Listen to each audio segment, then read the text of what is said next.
You believe you are thinking thoughts. You sit there and you feel that you are the master, the creator of the words running through your head.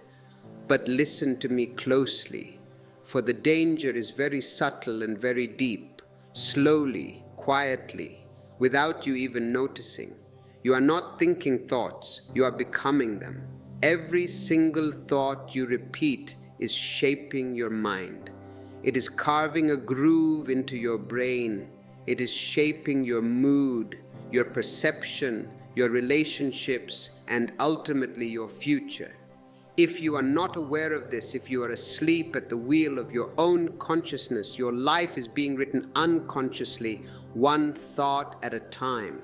And the scriptwriter is not you. The scriptwriter is your past, your conditioning, your fear. In this message, I will show you how thoughts are formed, how they repeat like a broken record, and how they slowly create a false sense of self, a mask that you have forgotten you are wearing. You will see clearly why fighting thoughts does not work.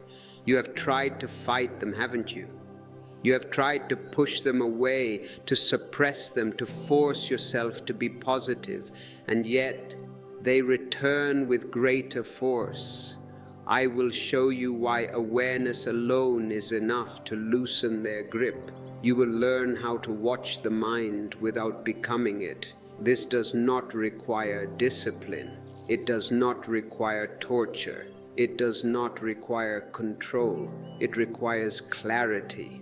And when clarity appears, the mind relaxes and a deeper intelligence takes its place. If you are ready to step out of the noise and into the seeing, if you are ready to wake up from the dream of the mind, then show your commitment to this truth. Like this video now. It is a small gesture, but it tells the universe and the algorithm of your own life that you are choosing awareness over distraction. Subscribe to our channel, not just to watch, but to walk this path of awakening with us. What you gain here is not positive thinking. Positive thinking is just a way to cover up the negative with a pretty blanket. The rot remains underneath. What you gain here is freedom from unnecessary thinking. From childhood, you were taught what to think. Your parents, your teachers, your priests, your politicians, they all rushed to fill your empty mind with their beliefs, their fears, their ideologies. They taught you what to think, not how to see. Thoughts were given to you before you learned to observe them. You were too young, too innocent. You accepted them as truth. Over time, you forgot that thoughts come and go. You forgot that they are visitors. You began to believe they are you. This talk is different because it does not give you better thoughts. I am not here to give you new furniture for your prison cell. I am here to show you how to step out of the prison altogether. It does not improve the mind, it puts the mind in its proper place. If you feel restless while listening, do not worry. That restlessness is the mind being seen. The mind hates to be seen. It thrives in the shadows. It thrives when you are identified with it. And the moment the mind is seen, it starts to lose power. It gets nervous. So if you feel that itch, that urge to click away, that urge to distract yourself, stay. That is the moment of transformation.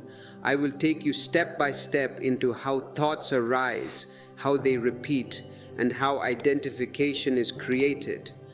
I will show you why trying to control the mind strengthens it, and why witnessing weakens it naturally. Later, I will speak about a silent gap between thoughts, a gap you may have touched without recognizing its importance.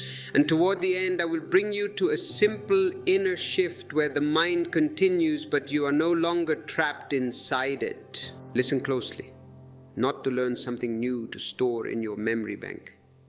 You have enough information. You are drowning in information. Listen not to learn, but to see what has always been happening inside you. What I'm about to share is something most people completely miss, and missing it keeps the mind in control without any effort. You believe you are thinking in this moment. You say, I am thinking about my dinner, or I am thinking about my problem. But almost everything you call thinking is simply memory moving again. It is dust from the past kicked up into the air of the present. It is yesterday repeating itself in today. It is the past walking through the present, wearing the mask of intelligence. Thought does not arise from now. Look at a flower.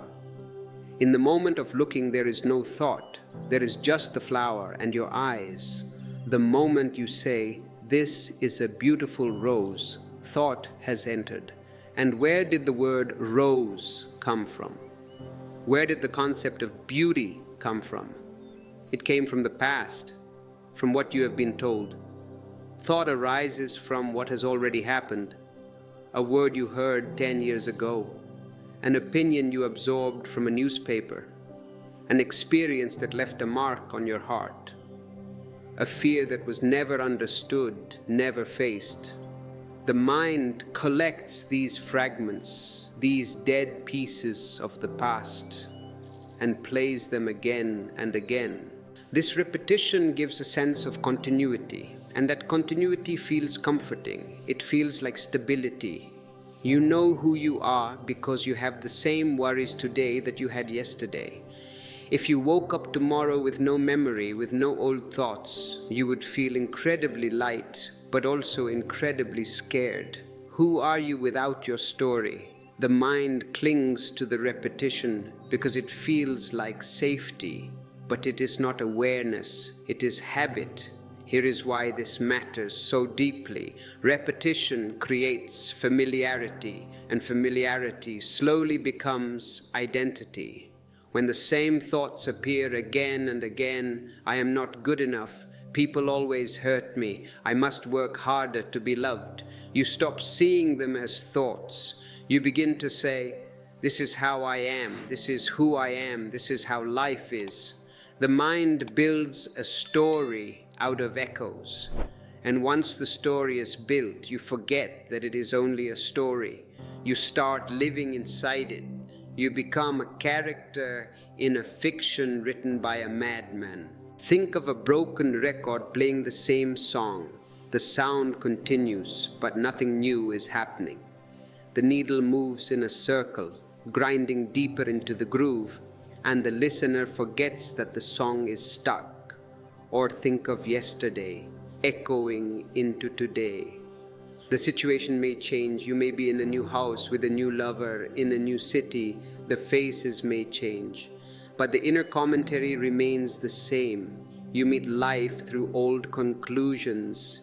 This is why life feels repetitive even when events change. You change your job, but the same conflicts arise with the boss. You change your partner, but the same arguments arise in the relationship. Why? Because the outer world moves, but the inner lens stays the same. And because the lens is old, the seeing is old. Freshness disappears. Not because life is dull. Life is never dull. Life is a constant explosion of the new. Every sunrise is unique. Every breath is a new beginning. Life is not dull. Your mind is recycling. The danger is subtle. Repetition creates the illusion of a thinker. Thoughts move one after another in a long chain, and you assume there must be someone doing the thinking. You assume there is a thinker behind the thought. But what if there is only thinking happening mechanically, without a thinker at all? This is a scary question for the ego. What if the sense of a thinker is created by the repetition itself? Like a fan spinning so fast it looks like a solid circle. But if you stop the fan, you see there are only separate blades. If you stop the mind, you see there are only separate thoughts. no thinker holding them together. Once you see that thought is memory in motion, something begins to loosen. You stop taking every thought seriously. You stop believing that every thought is you. A small gap appears between awareness and repetition, and in that gap, freedom begins to breathe. If thought is only repetition, then something else must be here that can see this repetition happening. Who is the one noticing the repetition? That one is not a thought, that one is not memory, that one is not the past. Something that is not memory, something that is present now, that is where we must go next. This journey we are taking requires energy.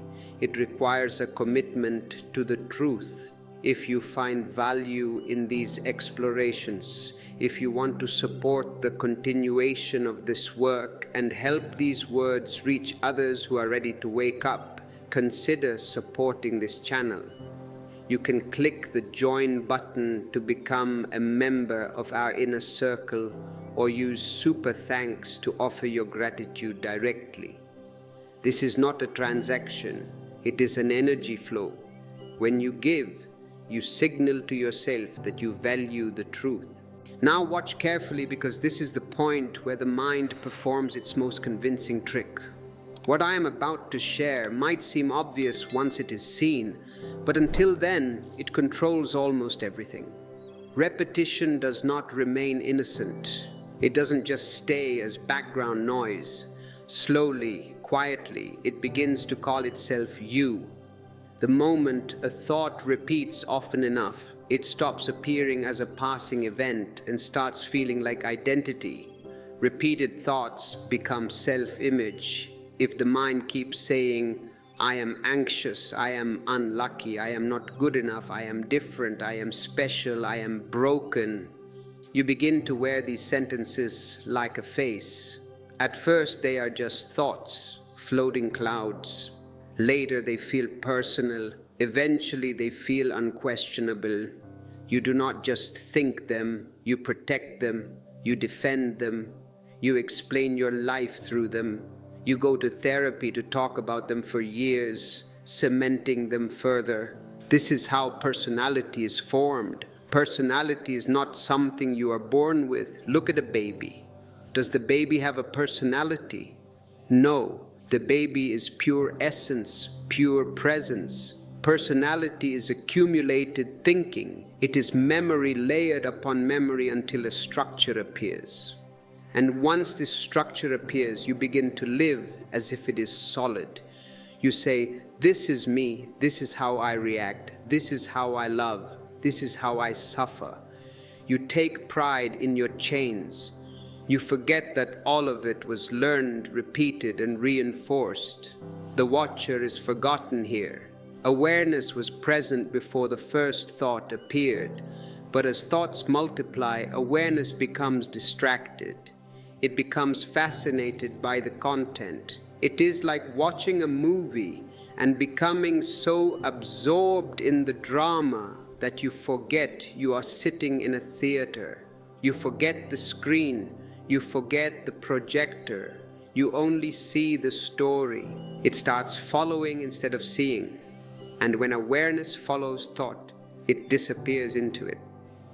This disappearance creates the feeling of being a someone, a doer, a thinker. Think of wearing the same mask for years. At first you know it is a mask. It feels uncomfortable. You take it off at night. But over time, the mask grows into the skin. You forget your face beneath it. You look in the mirror and you see the mask. Or think of a river mistaking its banks for itself. The banks give shape to the river, yes, but they are not the river. Thought gives form to experience, but it is not your being. This is why criticism hurts so much.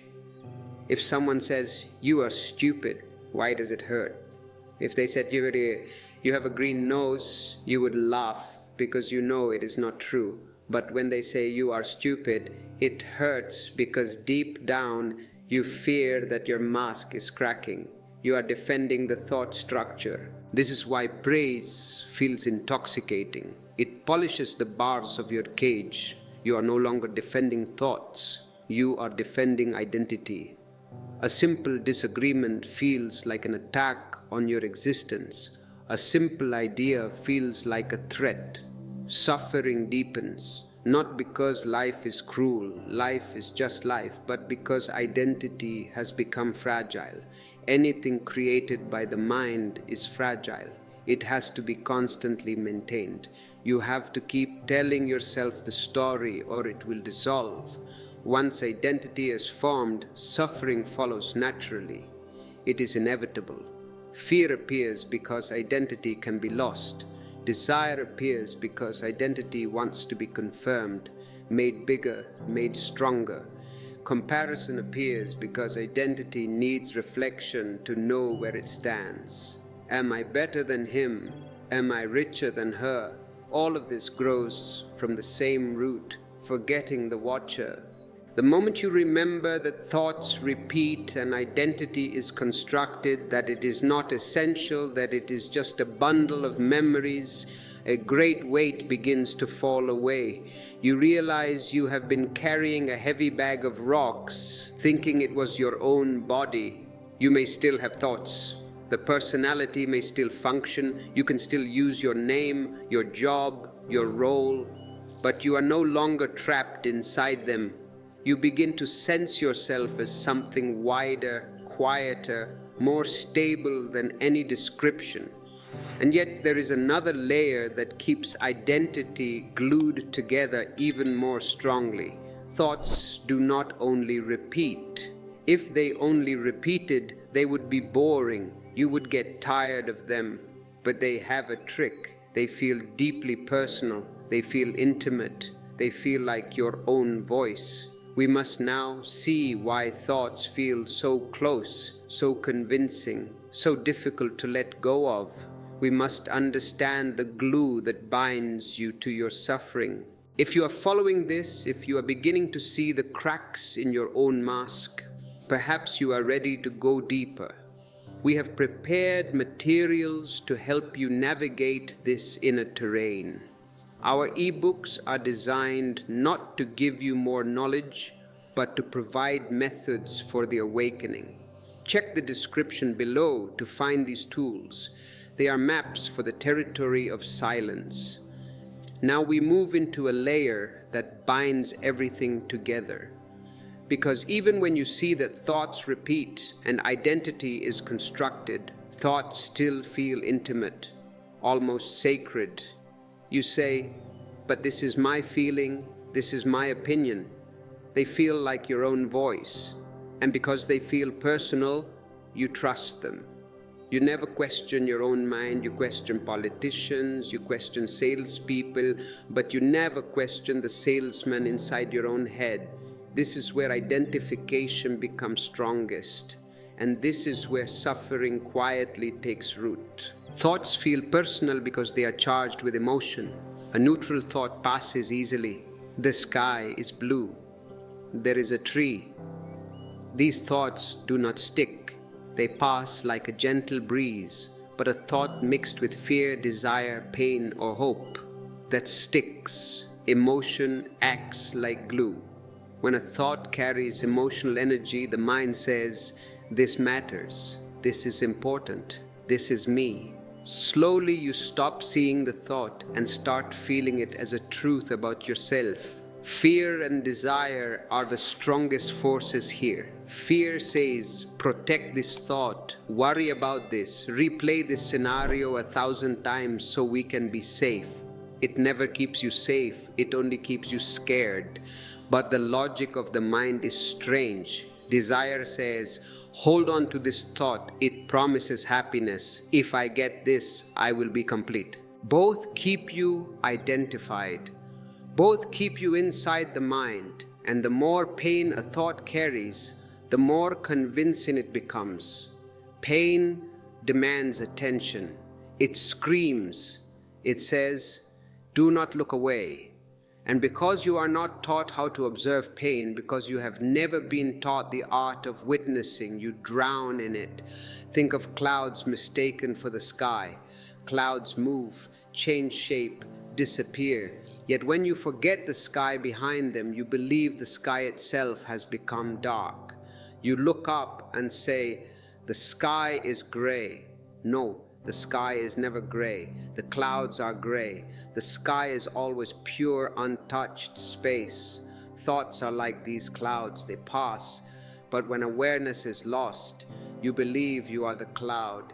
Or think of a voice mistaken for the speaker. Thoughts speak and you assume there must be someone inside speaking them. You forget that hearing itself is already awareness. This is why you argue with thoughts. Have you noticed this madness? You walk down the street arguing with yourself. One part of the mind says one thing, another part says another thing. Who are these two people fighting inside you? And who are you listening to the fight? You justify them, you replay them, you carry them into sleep. You cannot even rest because the mind is still grinding the stones of the day. You carry them into relationships, poisoning the present moment with past conclusions. You carry them into the future, creating anxiety about things that have not happened. You give them power, not because they are true, most of them are lies, but because they feel close. Familiarity is mistaken for truth, but awareness weakens this glue naturally. The moment you watch a thought without following it, something breaks. The emotional charge softens, the urgency fades. The thought loses its grip, not because you pushed it away. If you push, you are engaging with it, but because you did not feed it. Seeing is enough. Observation is the fire that burns the glue. This is a great relief. You do not need to fix your thoughts. You do not need to improve them. You do not need to go to a workshop to get better thoughts. You only need to stop mistaking them for yourself. When this mistake ends, suffering begins to loosen its hold. And now you are ready to see the deeper consequence of identification. If thoughts feel personal, they do not just create identity, they create pain. We must now look directly at how thought creates suffering. Life happens only once, in this moment, right now, this breath, this sound, this heartbeat. It is only here. But thought does not live here. Thought almost never stays with what is. Thought is a time traveler that is always lost. It slips backward into memory or rushes forward into imagination. And in this movement away from the now, tension is born. Thought pulls you into the past through regret. I should have done that. Why did I say that? If only. Something that has already ended is replayed, judged, corrected, argued with. You are trying to edit a movie that has already been released. It is madness. The body is here sitting in the chair, but the mind is somewhere else, fixing what cannot be changed. Or thought pulls you into the future through worry. What if this happens? What if I lose my job?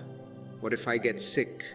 Something that has not yet happened is imagined, feared, prepared for.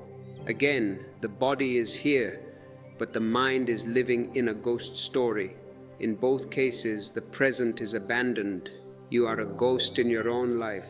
You are never where you actually are. Now is very quiet. Now does not demand explanation. Now does not create drama. Now simply is. And because now is simple, the mind avoids it. The mind is complex. It loves complexity. It prefers movement. It prefers problems. If you don't have a problem, the mind will create one for you just to keep itself busy. It prefers unfinished stories. Regret and worry give it something to chew on, like a dog with a bone. The bone has no meat, but the dog keeps chewing, bleeding from its own gums, thinking the blood is coming from the bone. They make it feel alive, even though they drain your energy. This is why peace feels unfamiliar. Peace has no storyline. Peace is boring to the ego. It has no tension. It has no project. And because you were trained to live in thinking, peace feels empty at first. The mind says, something is missing. I should be worrying about something. I should be planning. This discomfort pushes you back into thought. Think of a pendulum swinging endlessly from one side to the other, past to future, memory to imagination, tick-tock, tick-tock. The pendulum never rests in the center, and as long as it keeps swinging, you feel restless. You feel a subtle vibration of anxiety in your chest, always. Or think of a man who never arrives home. He is always on the way, always packing his bags, always checking the map, always remembering the road behind him or fearing the road ahead. But he never opens the door and sits down. Thought keeps you on the road forever. Avoiding now is avoiding peace. The moment you fully enter this moment without commentary, without judgment, without comparison, suffering pauses. It has to. Suffering needs time to exist. It needs past or future. In the pure vertical moment of now, there is no space for suffering. There may be pain, physical pain, but there is no suffering. Suffering is the story you tell about the pain. Not because life is perfect, but because resistance has stopped. The body relaxes, breathing deepens. This does not mean thoughts disappear forever. It means you stop living inside them. They may come and go, but you remain here, and being here is the end of unnecessary suffering. Yet thought does not work alone. It partners with emotion, and together they create powerful cycles that feel impossible to break. That is what we must see next. Now we look at something even more subtle, because thought rarely works alone. Thought and emotion move together, feeding each other in a closed circle. And this circle is what most people experience as their emotional life. What I am about to share may sound simple, but seeing it clearly weakens one of the strongest chains of the mind. A thought appears, perhaps a memory of an insult or a worry about money, and immediately the body reacts. The heart tightens, the stomach contracts, energy shifts, the palms sweat. This bodily reaction is what you call emotion. But the story does not end there. The emotion then feeds back into thought. The mind notices the feeling in the body. It feels the tension in the chest, and it interprets this as a signal. It says, this is important. This feels dangerous. Think more about this. And so more thoughts appear, carrying the same tone. Fear produces fearful thoughts. Sadness produces heavy thoughts. Anger produces violent thoughts. And the wheel keeps spinning. A small thought creates a feeling. The feeling creates more thoughts. The thoughts deepen the feeling. And within moments you are lost. You are no longer present. You are in a tornado. You say, I am angry. I am sad. I am anxious. But what is really happening is a loop. Thought and emotion are feeding each other like fire feeding on dry wood. The more fuel you give it, the bigger the fire becomes. Think of a wheel spinning itself. Once it gains momentum, it no longer needs effort. The movement continues automatically. This is why moods can last for hours or days without any clear cause. The original trigger, the phone call, the look someone gave you, may be long gone. It happened 3 hours ago, but the loop continues on its own because you kept feeding it with attention. You are no longer reacting to life, you are reacting to your own reactions. Here is the key point. Listen carefully. Awareness breaks the loop not by force but by light. The moment you see a thought as thought and a feeling as feeling, without naming, without explaining, without judging, the circle weakens. You stop adding fuel. The fire begins to die down naturally. You do not push it away. You do not suppress it. You simply stop feeding it. This is why techniques that try to change emotions usually fail. They work at the surface. They try to paint over the rust. The root remains untouched. Awareness goes to the root. It sees the connection. It watches the dance without entering it. And when you are not inside the dance, it loses its power. This seeing brings great compassion. You stop blaming yourself for emotions. You stop feeling guilty for thoughts. You understand the mechanism. This is just the machine working. And understanding brings relaxation. The body softens. Breathing slows. Space appears where there was tension. But many people, even after seeing this loop, try to stop it by control. They try to fight the mind, discipline it, silence it by force. They say, I must not think this, or I must be peaceful. And this creates a new problem. Why does fighting the mind fail so completely, even when the intention is good? That is what we must see next. Now, we come to a mistake almost everyone makes once they begin to notice the chaos of the mind. This next part is very important because misunderstanding it keeps people trapped for years while believing they are spiritual or progressing. When you see that thought creates suffering, the first impulse is to control it, to discipline it, to push it away, to kill it.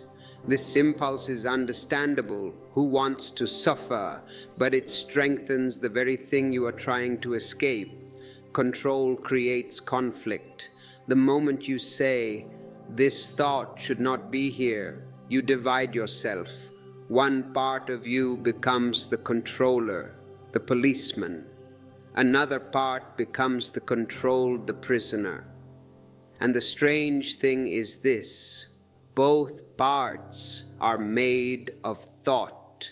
The mind splits itself and pretends to fight itself. It is a game. The left hand fights the right hand, and the body loses energy. This inner war gives the mind enormous energy. Conflict is its fuel. Suppression creates tension. A thought pushed down does not disappear. It waits. It hides in the basement. It gathers strength underground, and later, when you are tired, distracted, or emotionally open, it returns with greater force. It explodes. This is why people who strictly discipline the mind often become rigid, tight, serious. Have you seen these religious people? They look like they are made of stone. Outwardly, they look controlled, but inwardly, they are burning. Discipline feeds the ego. The mind quietly says, I am controlling myself, I am improving, I am becoming better. This creates a new identity, the identity of the disciplined one, the spiritual one, the strong one. But this identity is still thought. And anything built from thought will collapse back into suffering. Think of fighting quicksand. The more you struggle, the deeper you sink. The struggle itself is the trap. Or think of arguing with an echo. You shout at the echo to shut up, and the echo shouts back, shut up! Every word you throw at it comes back to you. Fighting the mind is like this. Resistance keeps it alive. Opposition gives it importance. Conflict gives the mind energy. Peace starves it. The moment you stop fighting, the mind loses its opponent. It is like a boxer in the ring who suddenly realizes there is no one in the other corner. He cannot fight air. He has to stop.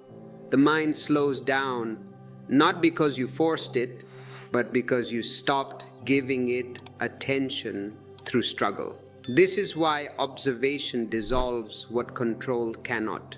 When you watch a thought without trying to change it, something miraculous happens. The thought completes itself and disappears. It arises, it blooms, and it fades. It is like watching a wave rise and fall without jumping into the ocean.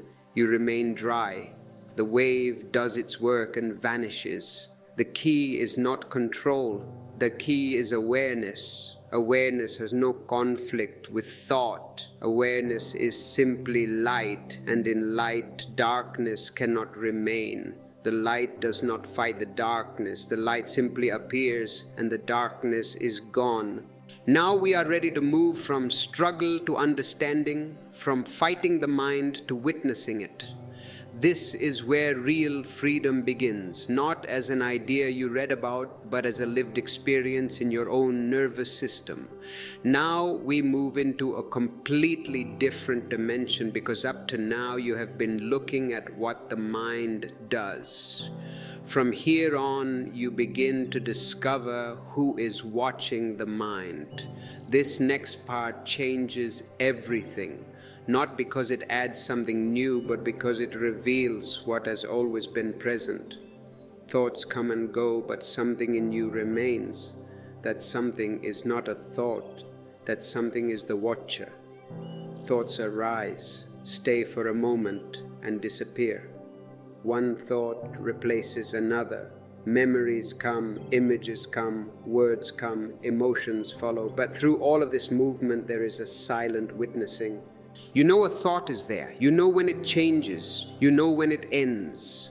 This knowing is not created by thought. It is prior to thought. It is the canvas on which the painting appears. Seeing creates distance. The moment you see a thought as an object, just like you see a cup on the table, you are no longer inside it. You are no longer drowned by it. The thought may still be present, the cup is still on the table, but you are standing on the bank, not in the river. This distance is not cold, it is liberating. It gives space to breathe. It gives room to respond instead of react. The watcher remains while thoughts change.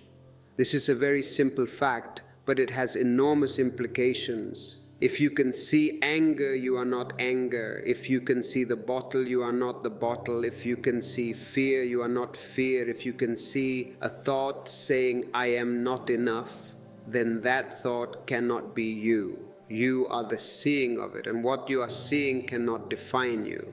Think of watching traffic from a bridge. Cars move fast. Some are noisy. Those are the angry thoughts. Some are calm. Some crash into each other. Some are beautiful luxury cars. Those are the seductive fantasies. But you are not disturbed because you are not on the road. You are above it, watching. You do not run after the red car. You do not try to stop the truck. You just watch, or think of the sky watching clouds. Dark clouds come, light clouds come, storms pass, thunder shakes the air, blue returns. The sky is never harmed by what moves through it. The sky never says, I am a bad sky because there is a storm today. It knows the storm is temporary. This witnessing does not require effort. You do not have to concentrate. Concentration is tension. You do not have to force attention. The watcher is already there. You only forgot it because your attention was constantly pulled into the content of the movie.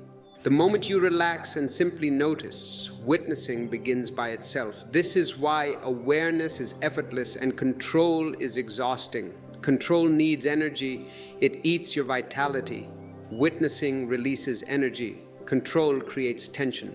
Witnessing brings ease. You stop interfering with the mind, and in that non-interference, clarity arises. This distance changes everything. Thoughts still come, but they no longer command. They are like a radio playing in the other room. Emotions still move, but they no longer drown you. Life continues, but you are no longer lost inside the commentary. You are present. If you are beginning to feel this distance, if you are starting to sense the watcher within you, this is the moment to deepen your commitment. The world pulls you back into the traffic. but you must choose the bridge. By subscribing to this channel, you are choosing to be reminded of the bridge. You are building a daily habit of returning to yourself. Click the join button if you wish to walk closer with us, supporting the dissemination of this silence to a noisy world. Your support through super thanks is not just a donation, it is an affirmation of your own path. And once this witnessing is tasted, something very subtle begins to reveal itself. You start to notice small spaces, small pauses, moments where no thought is present at all. Those moments are the doorway. That is where we must go next. Now we enter a space so subtle that it is usually overlooked, yet it has always been with you. What I am about to share is not something you need to create, practice, or achieve. It is something you have already experienced many times without recognizing its importance. Between one thought and the next, there is a small gap. Thought one comes, then it goes. Before thought two arrives, there is a tiny interval. In that gap, the mind is absent and you are fully present. Thoughts do not move in a continuous line, though they seem to. They appear, disappear, and appear again. Between these movements, there is a pause, a silent interval. The mind is very afraid of this silence because in it, control disappears. The mind lives on noise, movement, and commentary. Silence feels like death to the ego. But for awareness, silence is home. These gaps are natural. You do not have to force them. If you try to force a gap, you fill it with the tension of trying. They appear when you are deeply attentive, when you are watching without expectation, when you are not trying to do anything at all. Sometimes they appear when you finish a thought and before the next one begins. Sometimes they appear when you listen deeply to the rain or to the wind. Sometimes they appear when you look at the sky or hear music or sit quietly without an agenda. Silence is not created, silence is revealed. When thought slows down, silence shows itself, just as the sky shows itself when clouds move away. Peace does not come from stopping thoughts. It is not a dead peace. Peace is what remains when thoughts are not believed. Think of the spaces between musical notes. Without those spaces, there would be only noise. A continuous sound is not music, it is a siren. Music exists because of silence as much as sound. The beauty of the melody comes from the interval, or think of breathing. Between the in-breath and the out-breath, there is a pause, a turnaround point. That pause is not effort, it is rest. Life itself moves through these gaps. The mind fears these spaces because it cannot function there. It cannot analyze silence. It cannot categorize emptiness. So it tries to fill them immediately with another thought, another plan, another worry. It rushes to close the gap. But the moment you notice this impulse, this rush to fill the silence, and you do not follow it, the gap widens on its own. And in that widening, something extraordinary happens. You feel light, you feel present, you feel at ease without knowing why. Living in the gap does not mean you stop thinking forever. That would be stupidity. It means thinking loses its urgency. It becomes occasional instead of constant. You begin to rest in silence and use thought only when needed. This transforms the mind completely, not by force, but by understanding. In these gaps, there is no past and no future. Past and future are thoughts. In the gap, there is only being. And this being is deeply nourishing. It heals the nervous system. It dissolves anxiety. It brings clarity without effort. Once you taste this silence, even for a few seconds, you realize something important. Thoughts are not your master. They come and go. You remain. And because you remain, thoughts slowly lose their authority over you. From this silence, a new intelligence begins to operate, one that is not noisy, not restless, not compulsive. That is what we must see next. Now something very quiet but very powerful begins to happen. It does not arrive with fireworks. It does not announce itself with trumpets. Real transformation is always whisper quiet. It simply settles. Thoughts begin to lose authority. They still appear, but they no longer command. They still speak. The old habits may still whisper, but they are no longer believed automatically.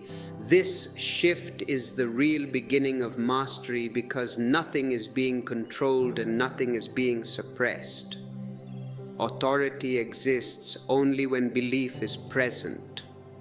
The moment belief is withdrawn, authority collapses on its own. When a thought says, "You are weak," you see it as a thought, just a bundle of words. You don't argue with it, you don't agree with it, you just see it. When a thought says, "You must hurry, you are running out of time," you see it as a thought. When a thought predicts failure, painting a disaster scenario, you see it as a thought. Seeing removes obedience. The thought may still pass through like a bird flying across the window, but it no longer decides your inner state. Reactions slow down here. Before, a thought would appear and the body would immediately follow. Someone insults you, boom, anger, no space. Tension would arise, emotion would surge, action would happen without space. You would shout before you even knew you were angry. Now there is a pause, a beautiful, sacred pause. In that pause, choice appears. You are no longer pushed from behind by habit. You are no longer a robot. You move from clarity. This is a very different quality of living. Clarity replaces confusion without effort. Confusion was never caused by a lack of information. You have too much information. Confusion was caused by too much belief in unexamined thought. When belief drops, simplicity returns. You see what is needed and what is not. You speak when words are useful and remain silent when they are not. You act without inner argument. Think of a barking dog that you no longer take seriously. It barks, woof, woof, danger, but you know it is just a small dog. The sound may continue, but it does not disturb you. Or think of a television playing in the background in a waiting room. You know it is there talking about bad news, but it does not pull you in. You are reading your book. Thoughts become like this, present but powerless. This does not make you dull. Some people fear, if I don't listen to my mind, will I become stupid? No, it makes you precise. Intelligence sharpens when it is not clouded by constant commentary. The dust settles and the mirror becomes clear. Energy that was wasted in inner noise, and vast amounts of energy are wasted there, becomes available for living. You feel lighter, not because problems have disappeared, but because you're no longer carrying unnecessary weight. The backpack of the past has been dropped. From here, a deeper intelligence begins to function. It is not loud. It does not argue. It does not rush. It responds appropriately to each moment. If the house is on fire, it runs. If there is a sunset, it watches. It does not run from the sunset or watch the fire. It is in tune. This intelligence does not come from thinking more. It comes from thinking less and seeing more. Now the mind has found its right place. It is no longer the master. It is a tool used when needed and rested when not. And when the mind rests, awareness shines on its own. From this foundation, something very practical becomes possible. Awareness can move into ordinary life. It is not just for the mountaintop, it is for the marketplace. into work, into relationships, into emotion and action without losing its clarity. That is where we go next. Now we move into something very practical, because awareness is not meant to remain only in silence or meditation. If awareness cannot walk with you into daily life, if it cannot survive the office or the family dinner, it remains incomplete. It is a fragile flower. We want it to be a strong tree. Freedom is not escape. Freedom is integration. And this next part shows how the mind can return to its natural role, not as a tyrant, but as a servant. Here is something most people completely miss. The problem is not the mind itself. The mind is a miracle of evolution. The problem is the unconscious use of the mind. The mind is a beautiful tool when used consciously. It can calculate, remember, plan, and communicate. It created language, science, music. But when it runs continuously without rest, without awareness, it becomes destructive. It becomes a cancer. It eats its host. Conscious use means knowing when to use it and when to let it be silent. Thinking when needed becomes effortless. When a situation requires thought, you need to plan a trip, you need to solve a math problem, thought appears. It functions perfectly. When it is no longer needed, it disappears. There is no lingering noise, no unnecessary commentary, no inner rehearsal of what will I say or what did he mean. This is how intelligence functions naturally.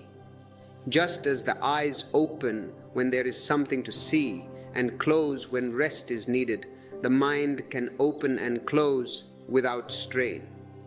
You don't keep your eyes open all night staring at the dark. That would be madness. Yet you keep your mind open all night. Silence when not needed is deeply healing. When the mind rests, the nervous system relaxes, the body feels safe. Energy gathers instead of leaking. Many people believe constant thinking is a sign of seriousness or responsibility. They think, if I worry, it means I care. In truth, it is often a sign of fear.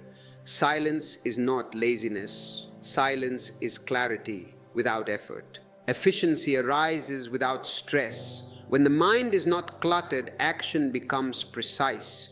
You do not waste energy arguing with yourself. You do not overthink simple tasks. You wash the cup, you walk to the door, you write the email, you do what is needed, and then you stop. There is a sense of completion instead of exhaustion. Work becomes lighter not because you do less, but because you are not fighting yourself while doing it. You are not dragging 1,000 past failures into a single present task. Think of using a tool consciously. A hammer. You pick it up when it is useful to drive a nail. You put it down when the job is done. You do not carry the hammer everywhere, hitting everything you see, hitting your own head. But this is what you do with the mind. Or think of a trained horse. A wild horse runs without direction and exhausts itself.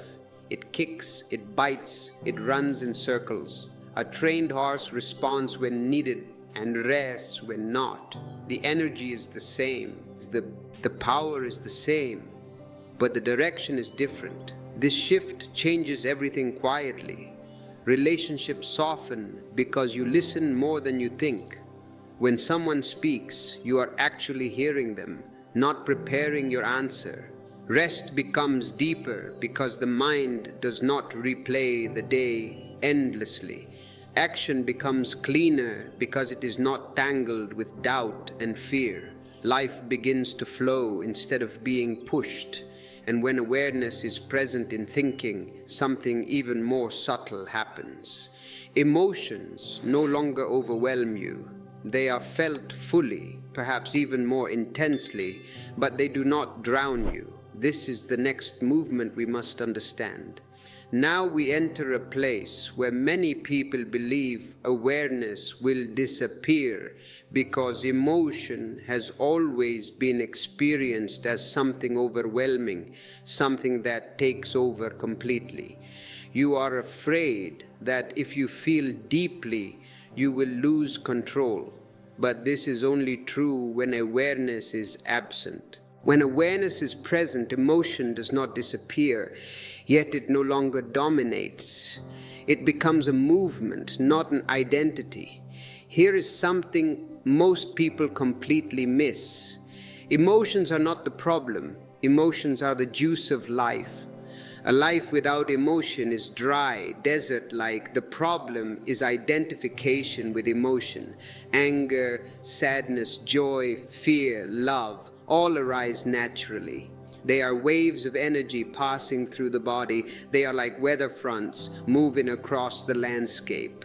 When you are unconscious, you become the wave. You say, "I am angry." You become the storm. When you are aware, you feel the wave without drowning in it. Feeling without drowning is a great liberation. You allow the emotion to be there. You give it space. You do not suppress it. You do not say, "I should not feel this." You do not justify it. You do not look for who caused it. You do not act it out blindly. You simply feel it. The raw sensation. The body may tremble. The heart may race. The breath may change. But awareness remains steady. It holds the trembling body like a mother holding a crying child. And because awareness is steady, the emotion completes its movement and passes.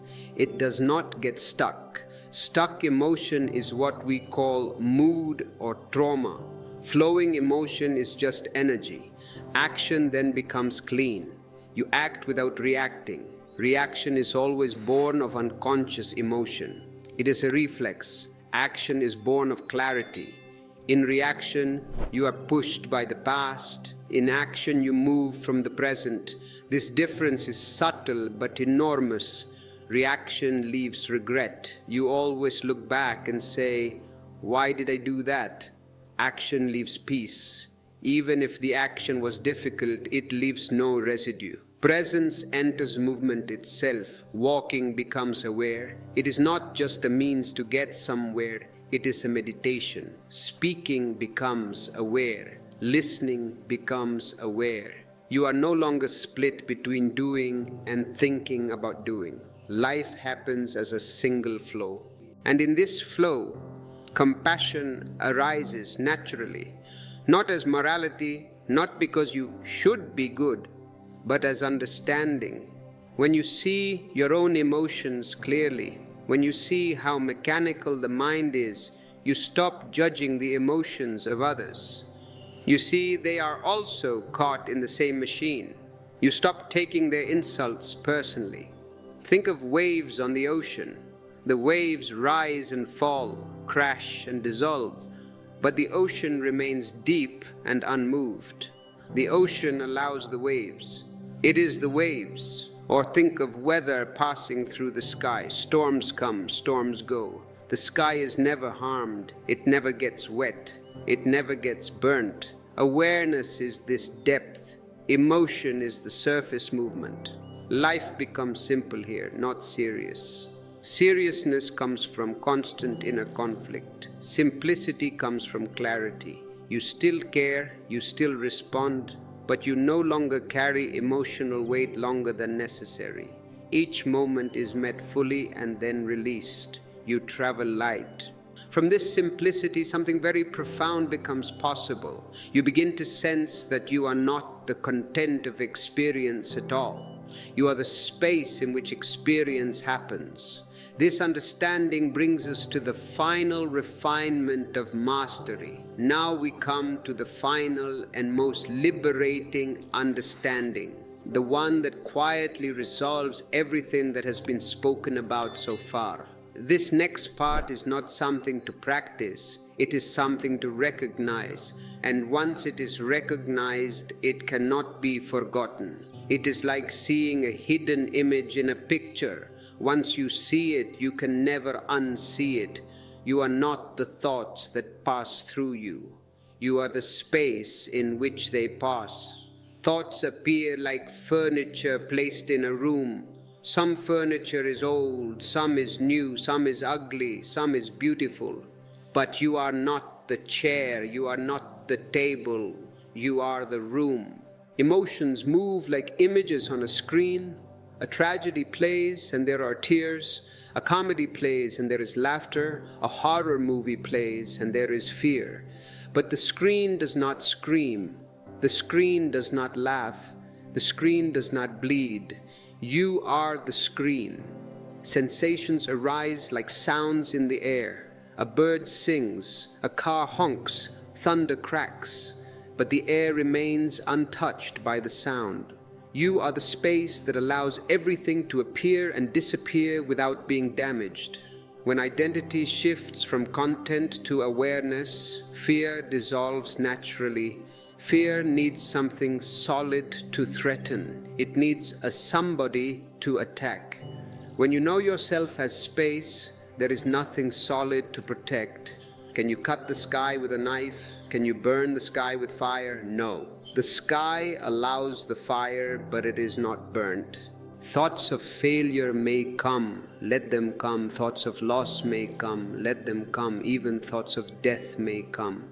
But they pass through you. They do not define you. They do not trap you. This is why mastery is not dominance. Dominance is still struggle.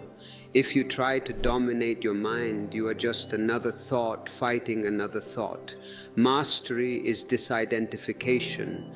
You do not stand against the mind, you stand before it watching, and in that watching the mind relaxes. It no longer needs to shout to be heard. It no longer needs to repeat itself endlessly. It has found its place. Freedom becomes natural here. You are not trying to be free. Trying to be free is a form of bondage. You simply are free because nothing is holding you. Awareness remains while thoughts pass. Silence remains while noise comes and goes. This is not something mystical. Do not think this is only for Himalayan yogis. It is deeply ordinary. It is happening right now as you listen to my voice. The sound of my voice is appearing in your consciousness. When I stop speaking, the silence will appear in your consciousness. The consciousness is the same. Think of a movie playing on a screen. The movie may be tragic or joyful, violent or peaceful, but the screen is untouched. When the movie ends, the screen is not stained with blood. It is not wet with tears. It is pure white. Or think of a room filled with furniture. You can rearrange the furniture, remove it, replace it, but the room remains the same. You are this room. You are this screen. From here, life flows effortlessly. You still think when needed. You use the furniture. You still feel deeply. You watch the movie. You still act in the world. But there is no burden, no inner weight, no constant commentary saying this should be different. You move with life instead of against it. And now nothing more needs to be added. Everything essential has been revealed. What remains is simply to live from this seeing again and again, gently, patiently, without turning it into another idea.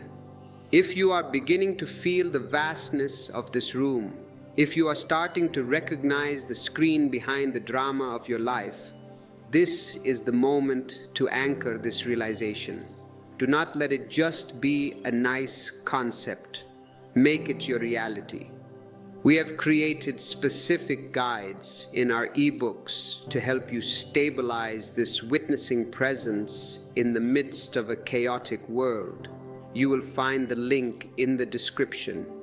And if this message resonates with your soul, support this channel with a super thanks or by clicking the join button. Your contribution helps us keep this light burning for others. Now we come to the end of the struggle and the beginning of the truth. Not as a conclusion, but as a return to something very simple and very intimate. You were never meant to control the mind. Control only creates another layer of struggle. You were never meant to perfect your thoughts. Perfection is another game of the mind. It is a neurosis. You were meant to see. And in seeing, everything that needed to fall away has already begun to fall. You have seen that thoughts are memory in motion.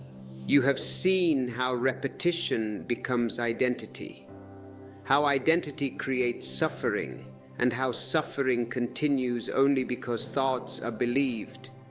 You have seen that fighting the mind strengthens it, and that witnessing weakens it without effort. You have tasted the gap between thoughts, the silence that was always there, waiting patiently behind the noise. Remember this clearly. Awareness does not need improvement. It is already whole. It is already perfect. The moment you stop trying to fix yourself, awareness starts functioning on its own. Thoughts may still appear. Emotions may still arise. Life will continue with its challenges and changes. The market will go up and down. People will come and go. But you are no longer trapped inside commentary. You are no longer carried away by every inner voice. Watch your thoughts. Do not judge them. Judgment is just another thought. Do not follow them. Following is forgetting yourself. Simply see them. Let awareness do the work. Awareness is enough.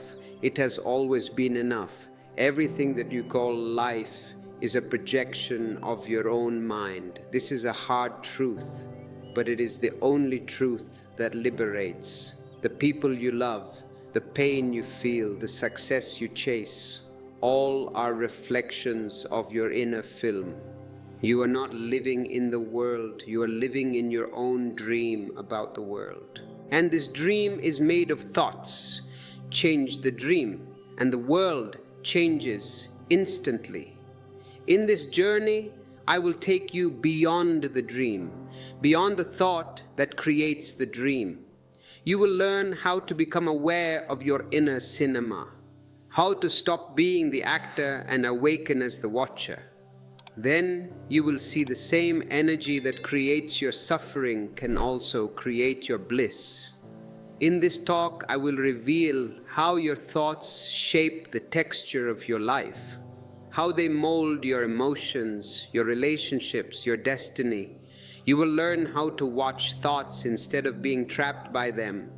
You will discover the space within you that is untouched by thinking, the space of pure awareness. And from that awareness, your reality begins to transform on its own.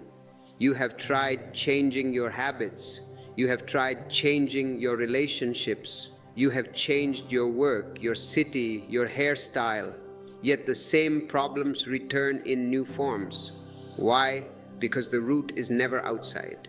It is always in the mind. When thought is unconscious, it creates chaos. When thought is conscious, it becomes creation. This understanding is the bridge between suffering and freedom. I am not asking you to believe. I do not want your belief. Belief is cheap. I am inviting you to see. And so in this message, we will journey through the landscape of the mind. We will see how thoughts arise, how they create patterns, and how those patterns create your experience. We will explore how to break free from the old conditioning and use thought as a tool, not as a trap. By the end of our time together, you will know how to live not as a victim of your thoughts, but as the master of them. And beyond thought, you will glimpse something even greater. The silence that has been waiting for you all along. Here's something most people completely miss. Your life isn't shaped by the events that happen to you. You think, I am unhappy because my father was angry, or I am poor because the economy is bad. No, it's shaped by the thoughts you attach to the events. The event is neutral. Existence is neutral. It has no preference. It rains on the sinner and the saint equally. The sun shines on the flower and the weed equally. It's your interpretation that makes it heaven or hell. If someone insults you and you laugh, the insult dissolves. It becomes a joke. If you take it seriously, if you think he is disrespecting me, it burns for days. You carry the fire in your pocket. The power wasn't in the words. Words are just sounds in the air. The power was in your mind. This is why I say thought is the invisible architect of your experience. What you call destiny is nothing but the echo of your thinking. Every moment, whether you realize it or not, you are designing the blueprint of your future with invisible ink. And that ink is thought. You may think life is happening outside, but everything begins inside. Before a tree appears, there must be a seed beneath the ground. You cannot see the seed, but the tree is proof of the seed. Before a word is spoken, there must be a thought beneath the breath. Thought is the seed, and reality is only its flowering. Whatever you repeatedly think becomes the climate in which your life unfolds. When you think small, your world shrinks. You become a tiny, frightened creature in a corner. When you think vast, when you think with trust, your world expands. The horizon moves back. Your mind is the painter, and existence is the canvas. Existence never argues with the painter. It never says, "No, paint a better picture." It simply reflects whatever image you give it. This is the mystery. The soil of existence does not judge the seed.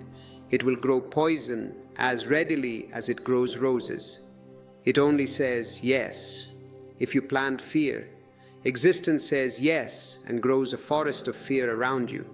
If you plant trust, existence says yes and grows a garden of trust. The universe is simply obedient to your consciousness. So if you want to change your life, you must first change your inner garden. Look at how you water your thoughts each day. Are you feeding anxiety or awareness? When you wake up, what is the first seed you plant? Is it, "Oh no, another day"? Or is it, "Thank you for this breath"? Are you allowing weeds of comparison and self-pity to grow wild in the soil of your mind? You cannot harvest peace if you plant anger. You cannot reap love if you sow resentment. It is against the law of nature. I remember once telling a friend who complained that life never went his way. He was always fighting, always struggling, always empty-handed. I said, "You've been standing before existence with a closed fist, and you wonder why nothing enters your hand.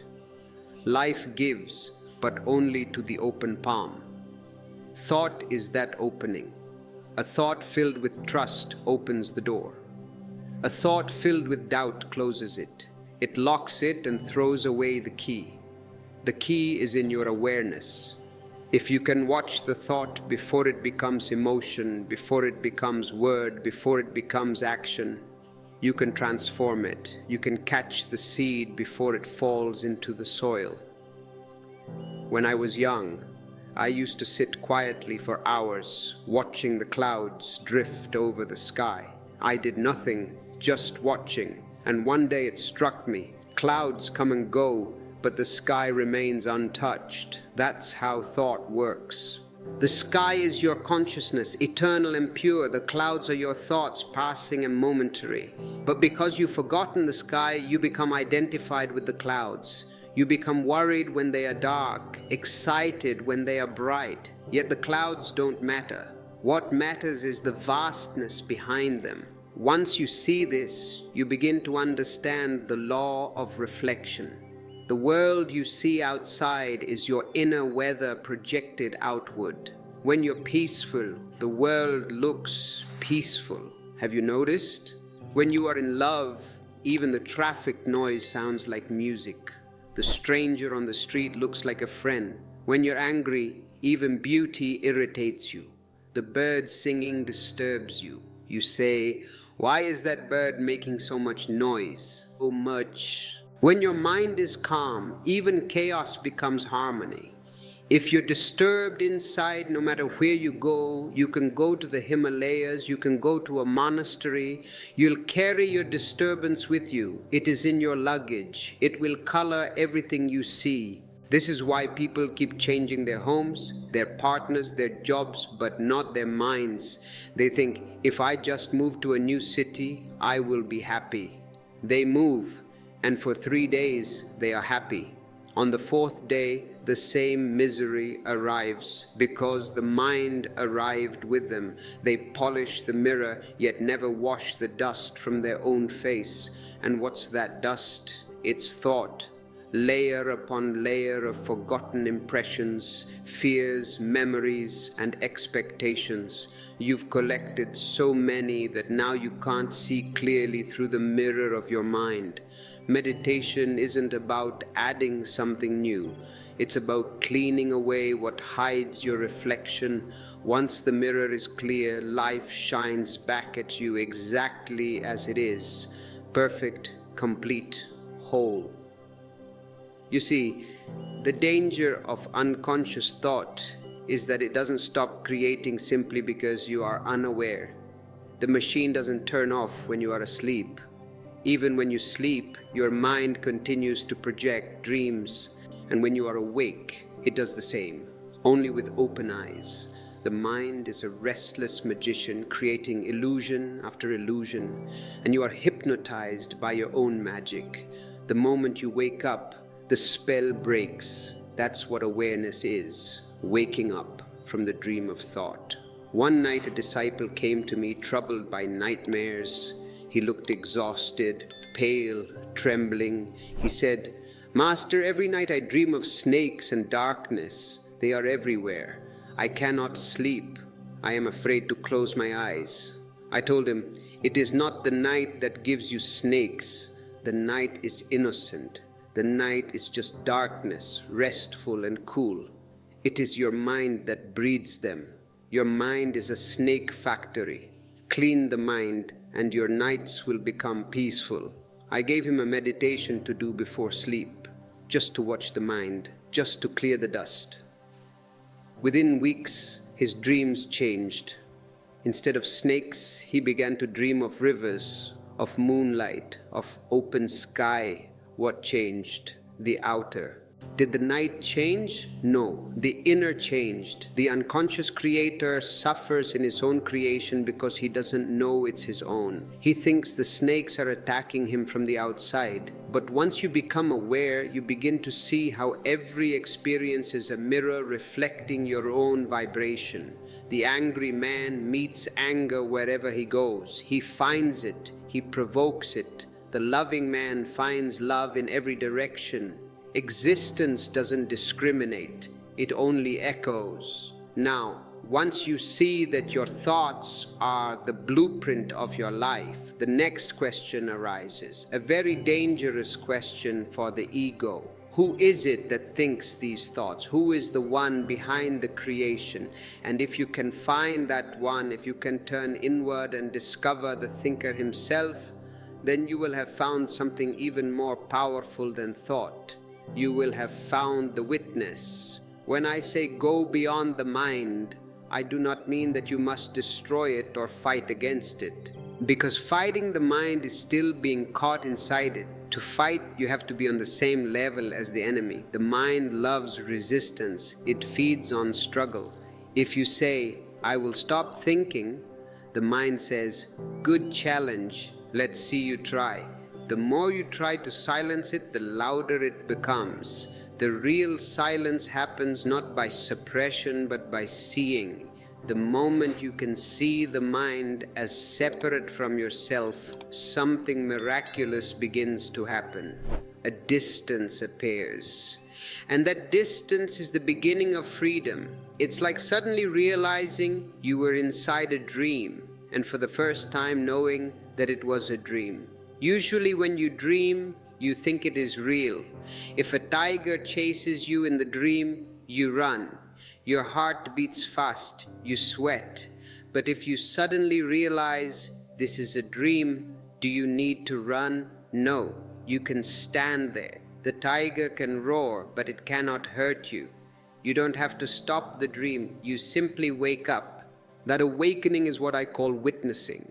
Between two thoughts, there is a gap, a small pause, a breath of nothingness. That's you.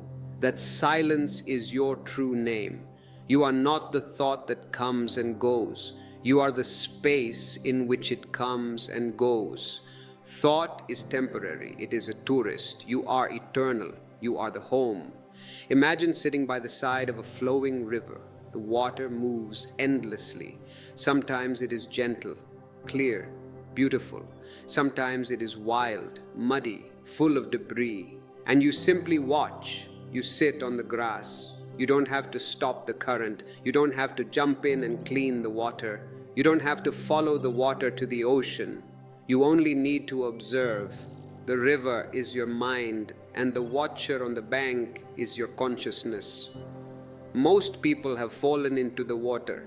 They are being carried away by the current of their thoughts. They are shouting, struggling, drowning, hitting the rocks.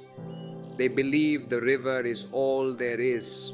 They have forgotten the bank. But the moment you step onto the bank, even for a single instant, a clarity arises. I am not the river. That moment is meditation. That's the first glimpse of your true nature. You've been lost in the movie for lifetimes. And suddenly you remember you are the audience, not the actor. Identification with thought is the greatest hypnosis that has ever happened to humanity. The moment you say, I am angry, you've identified with the passing cloud of anger and forgotten the vast sky that holds it. You're not angry. Anger is passing through you. You're not sad. Sadness is visiting for a while, perhaps to teach you something, perhaps to cleanse you. But you've forgotten that all visitors eventually leave. No visitor stays forever. You built houses for every emotion that has knocked on your door. Houses of identity, of belief, of story. You have become the host who forgets he is the host and starts believing he is the guest. That's the tragedy of identification. And yet, the way out is simple. Don't fight the guests. Don't throw them out. Just watch them come and go. Watching is enough. Why is it enough? Because awareness burns away attachment the way fire consumes dry grass. Once a man came to me and said, Osho, my mind never stops. I have tried everything. Fasting, prayer, chanting, even sleeping pills. I can't find peace. He was desperate. His eyes were red. I told him, you've been trying to stop the waves, but the ocean doesn't need to stop for you to be calm. Just sit on the shore and watch. At first he resisted. He said, if I don't control it, won't the mind run wild? And I smiled and said, let it. The mind is already wild. Your control only makes it worse. Stop being the policeman, be the witness. 2 months later, he returned. His face was luminous, his eyes quiet. He said, now I understand. The waves still come, but they no longer drown me. That's the difference between living in the mind and living beyond it. When you stop fighting your thoughts and simply observe, a space opens between you and the mind. It's subtle at first, but once you taste it, you can never forget it. That space is sacred. In that space, no thought can touch you. No emotion can disturb you. No past can haunt you. The mind may still talk, but you're no longer listening as the victim. You're listening as the witness. The same mind that once enslaved you now becomes a tool, a servant, a beautiful mechanism for communication, for creativity, for play. You begin to use thought instead of being used by it. The distance brings joy, and that joy deepens into peace, and that peace flowers into bliss. The world calls the restless mind normal. Look around you. Everyone is restless. Everyone is running. But I call it disease. The mind that's constantly thinking is like a wheel that never stops spinning. It wears itself out. It creates heat, friction, smoke. When the wheel slows, when stillness comes, energy that was scattered begins to gather. And that energy transforms your very being. You become luminous from within. It's not that thoughts vanish completely.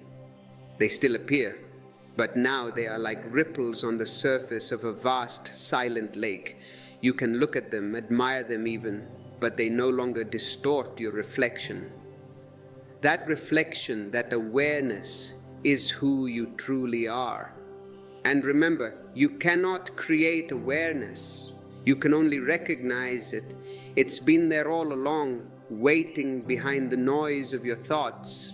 It's like the sky hiding behind clouds. The clouds move, but the sky was never gone. When I say go beyond the mind, I mean remember that you are the sky, not the weather. Don't worship the storm, watch it, don't fight the rain. See its beauty and let it pass. The watcher never ages, never dies, never suffers. It simply sees. That seeing is your liberation. Once you know the watcher, thought becomes your instrument. Now you can use it, not be used by it. Thought is a beautiful servant, but a dangerous master. When it serves awareness, it becomes creation. When it rules awareness, it becomes chaos. And now that you've begun to see the difference, the next step is to learn how to use this tremendous energy consciously. You have the tool back in your hands. Now, what will you build with it? How to turn the raw power of thought into a bridge between matter and consciousness. That's the science of conscious thinking, the art of transforming reaction into creation and noise into music. What I am about to share may sound simple, yet it is the very heart of transformation. It moves us from the passive state of witnessing into the active state of conscious living. Most people live their entire lives reacting. They react to situations, to people, to pain, to praise, without ever realizing that every reaction is just a chain forged by unconscious thought. You are like a dry leaf in the wind. The wind blows north, you go north. The wind blows south, you go south. You have no direction of your own. A word is spoken by someone, perhaps a criticism, perhaps a compliment, and immediately the mind responds. A memory flickers, and instantly emotion follows. The mind is like a machine in this state. It is mechanical, predictable, without awareness. If I can predict exactly how you will behave when I insult you, are you a free man or are you a machine? You push a button, it produces anger. You push another button, it produces fear. You live as a puppet moved by invisible strings. And who is pulling the strings? Your past, your conditioning, your grandmother, your school teacher, the politician on the television. Everyone is pulling your strings except you. But once awareness enters, the strings fall away. The puppet collapses and the human being is born. Reaction turns into creation. What was automatic becomes alive. What was mechanical becomes sacred. This is the shift from being ruled by thought to ruling through awareness. And that's the beginning of the true science of conscious thinking. To understand this, you must first see the cost of unconscious thought. It is not free. You pay for it with your life. Every time you react, you are giving your power away to the past, because a reaction is never fresh. It is never from this moment. It's always conditioned, borrowed, old. Somebody insults you and your anger rises. You think, I am angry at this man. But look closer. That anger isn't new. It's the same anger your parents expressed. It is the same anger you saw in your father when the car broke down. It is the same anger you practiced 1,000 times on your brother, your sister, your spouse. It's a pattern repeating itself like a record stuck on the same song. You are just playing the tape labeled anger. You think you're responding to the present, but you're actually recycling the past. You are throwing yesterday's dust into today's clear eyes. Creation, on the other hand, is always new. It has never happened before. It comes from awareness, from this moment, from silence. It is spontaneous, alive, unpredictable. A machine cannot create. It can only produce. A computer can only give you what has been programmed into it. But you are not a computer. You are consciousness. You can create a response that has no history.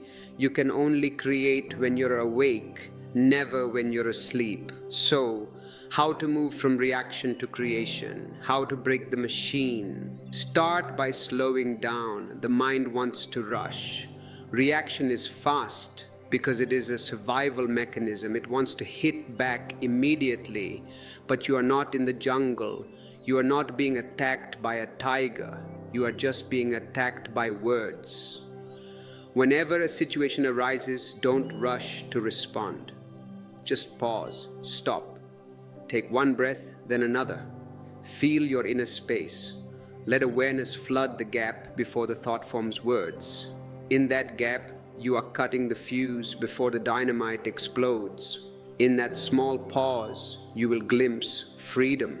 The freedom to choose a conscious thought instead of an unconscious one. For example, someone criticizes you. They say, you are lazy or you are wrong. The old habit, the robot, says, defend, argue, prove them wrong, attack them back. The blood boils, the adrenaline pumps. But if you're aware, if you have taken that breath, you might see that their words are just an echo of their own suffering. You might see that they are tired, or they are projecting their own failure onto you. You see the mechanism. You may even smile. Not a sarcastic smile, but a smile of understanding. In that smile, you've shifted from reaction to creation. You didn't play the game. You changed the rules. You've created space, compassion, intelligence. You have created a moment of peace in a world of war. That is magic. That is alchemy. Awareness turns even ordinary moments into meditation. It is not just about big conflicts. It is about the small things. You're washing dishes. Usually you wash the dishes while thinking about the bills or the argument or the television show. You are reacting to the boredom of the task. But if you're aware, that simple act becomes luminous. The feeling of the water, the sound of the sponge, the shine of the plate, it becomes a dance. Your walking in awareness makes each step a dance. You are not just going from point A to point B. You are enjoying the movement of the legs, the touch of the earth. You are creating joy out of a simple walk. Your speaking in awareness transforms speech into poetry. You do not just vomit words. You choose them like jewels. Conscious thought isn't about thinking less. It's about thinking with clarity, with presence. When the mind becomes transparent, the light of being shines through every thought. Then even your words carry fragrance. Even your silence speaks. People will feel peace just sitting near you, even if you say nothing, because your vibration has changed.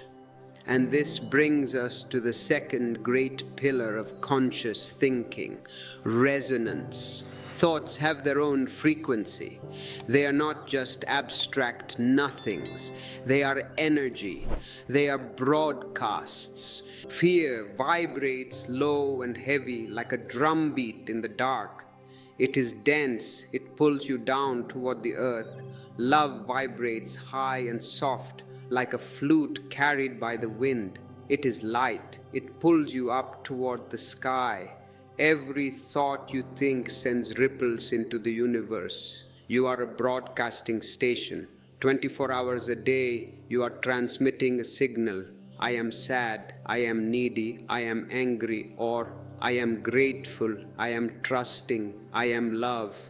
And those ripples attract similar vibrations back to you. This is physics, not just philosophy. If you strike a tuning fork, the other tuning forks of the same note will start to vibrate. That's why you meet the same patterns, the same people, the same lessons. You change the city, but you meet the same angry neighbor. You change the job, but you meet the same jealous colleague. Why? Because you are resonating with them. You are broadcasting the signal that invites them into your life. The law of resonance is simple. You can only experience what matches your vibration. You cannot hear a radio station if you are not tuned to its frequency. You cannot experience love if you are tuned to fear. So if you wish to change your outer life, don't fight the symptoms. Don't fight the neighbor. Don't fight the boss. Change the frequency. Shift the inner song, and the world will dance differently. If you are beginning to understand this law of resonance, if you see how you have been unknowingly broadcasting signals of lack or struggle, it is time to retune the instrument. We have created specific tools, our ebooks, that are designed to help you shift your frequency from fear to trust, from noise to music. You will find them in the description. And if you value this clarity, if you want to help us broadcast this message of awakening to more souls, click the join button or use super thanks. Your support is a high-frequency signal of abundance. A man once asked me, "Osho, why do I always attract chaos?" He was a good man, hard-working, but his life was a storm. I told him, because your mind is chaotic. You are a chaos machine. You are broadcasting confusion, and the universe, being compassionate, echoes it back so you can see it. The universe is not punishing you. It is showing you yourself. It is a mirror. If you look in the mirror and your face is dirty, do you break the mirror? No, you wash your face. He was silent, and then he laughed. In that laughter, something opened. Because laughter is also a vibration, and it instantly breaks the pattern. When you laugh, the serious mind loses its grip. You cannot be identified and laugh at the same time. Laughter brings you into the present. Even a single moment of joy changes your frequency. You've seen it. When you wake up happy, the whole day seems lighter. The traffic doesn't bother you. The rain feels romantic. When you wake up burdened, even the sun feels dim. It's not the world that changes. It's your vibration that colors it. You are wearing colored glasses. You can't fight negative thoughts directly because fighting gives them energy. If you say, "I hate this sadness," you are adding hate to the sadness. Now you have two enemies. Darkness disappears not by struggle but by bringing light. Awareness is that light. Try to sit quietly and simply watch your mind. You'll notice thoughts rushing like traffic on a busy street.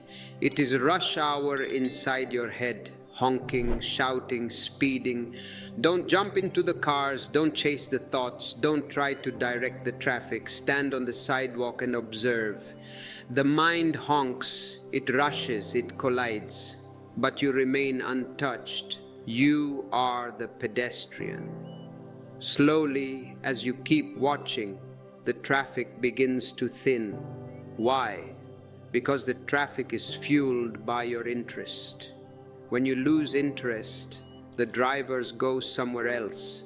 The thoughts lose their momentum. The more you watch, the slower it moves. And one day, you will find a strange silence. The road is empty. The air is still. In that stillness, your being shines through. That is the sunrise of consciousness.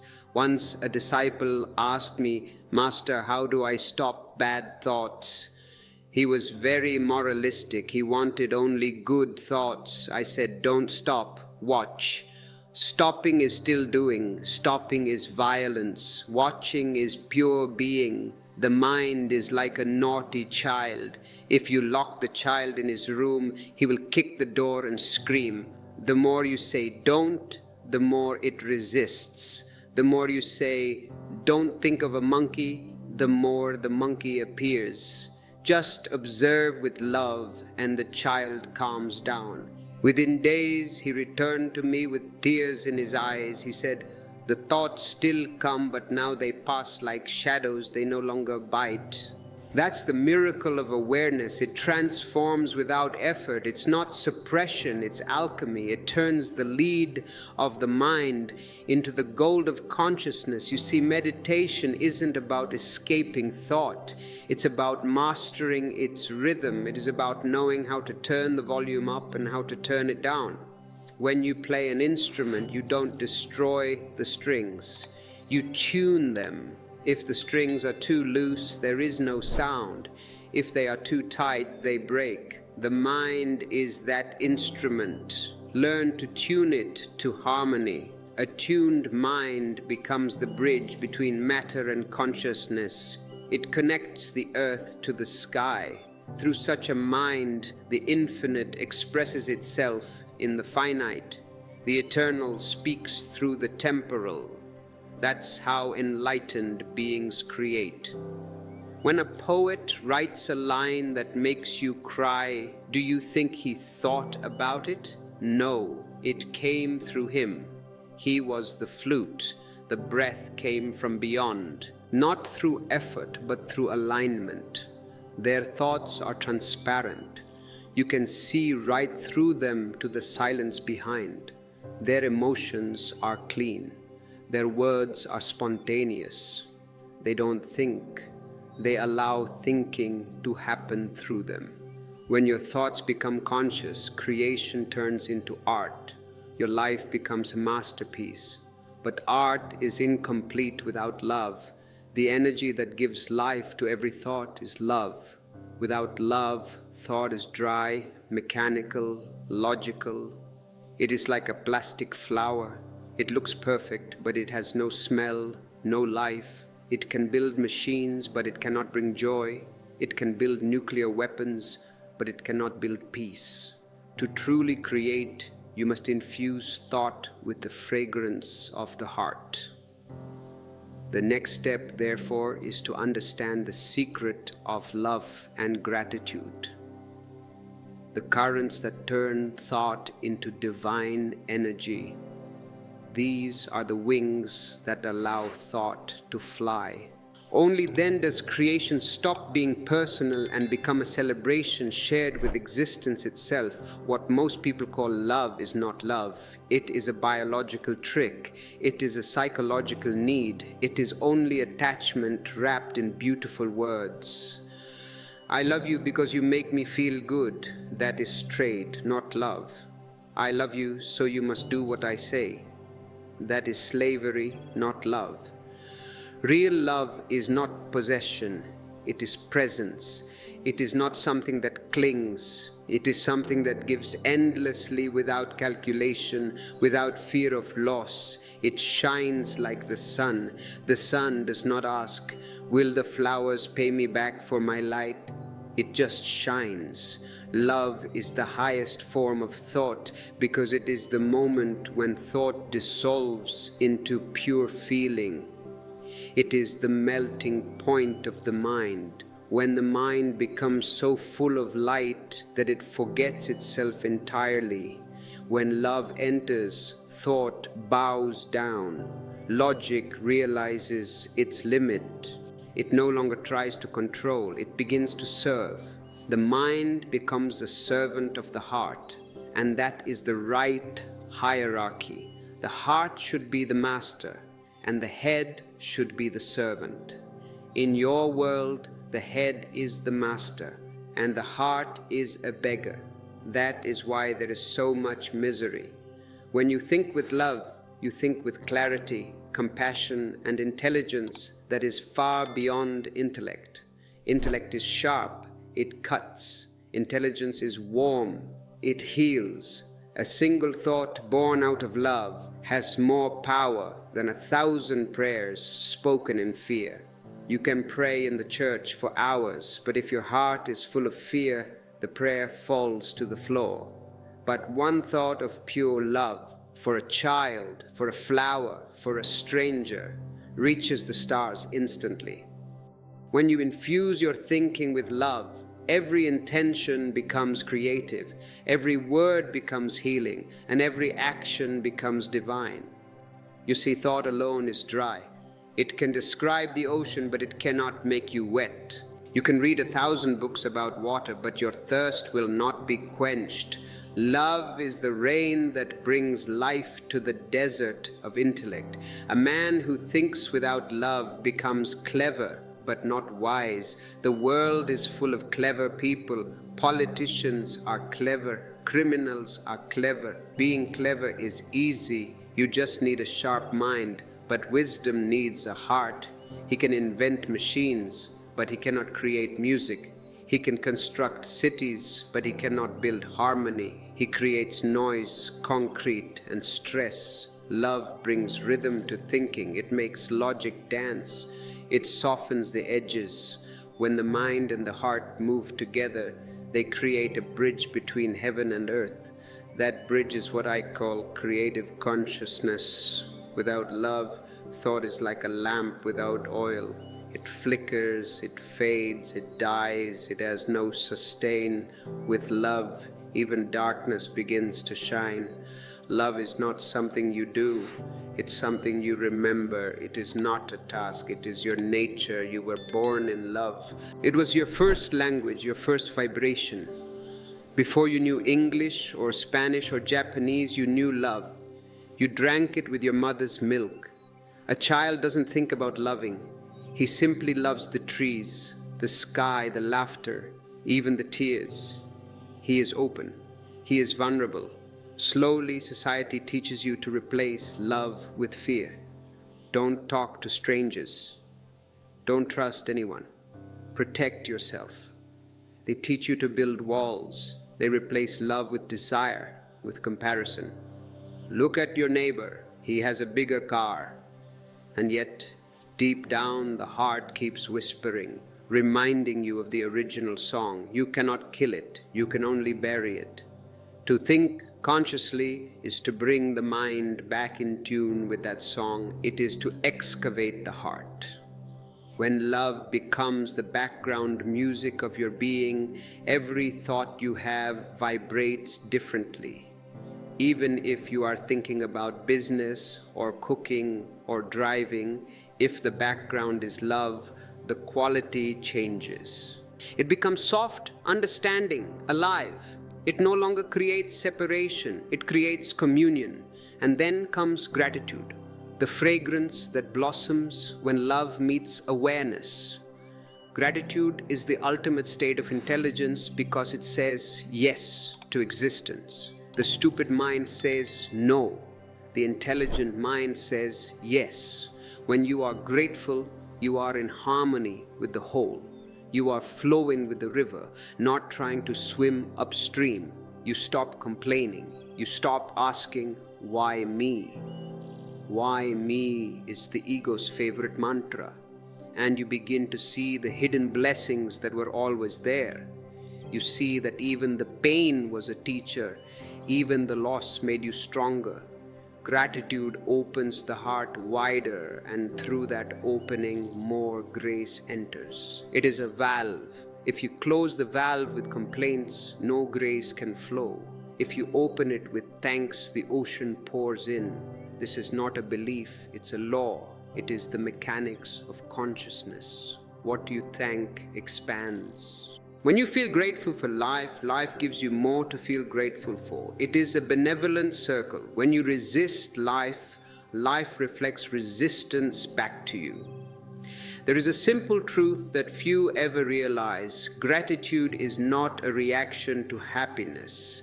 It is the cause of it. The unhappy man gets it backward.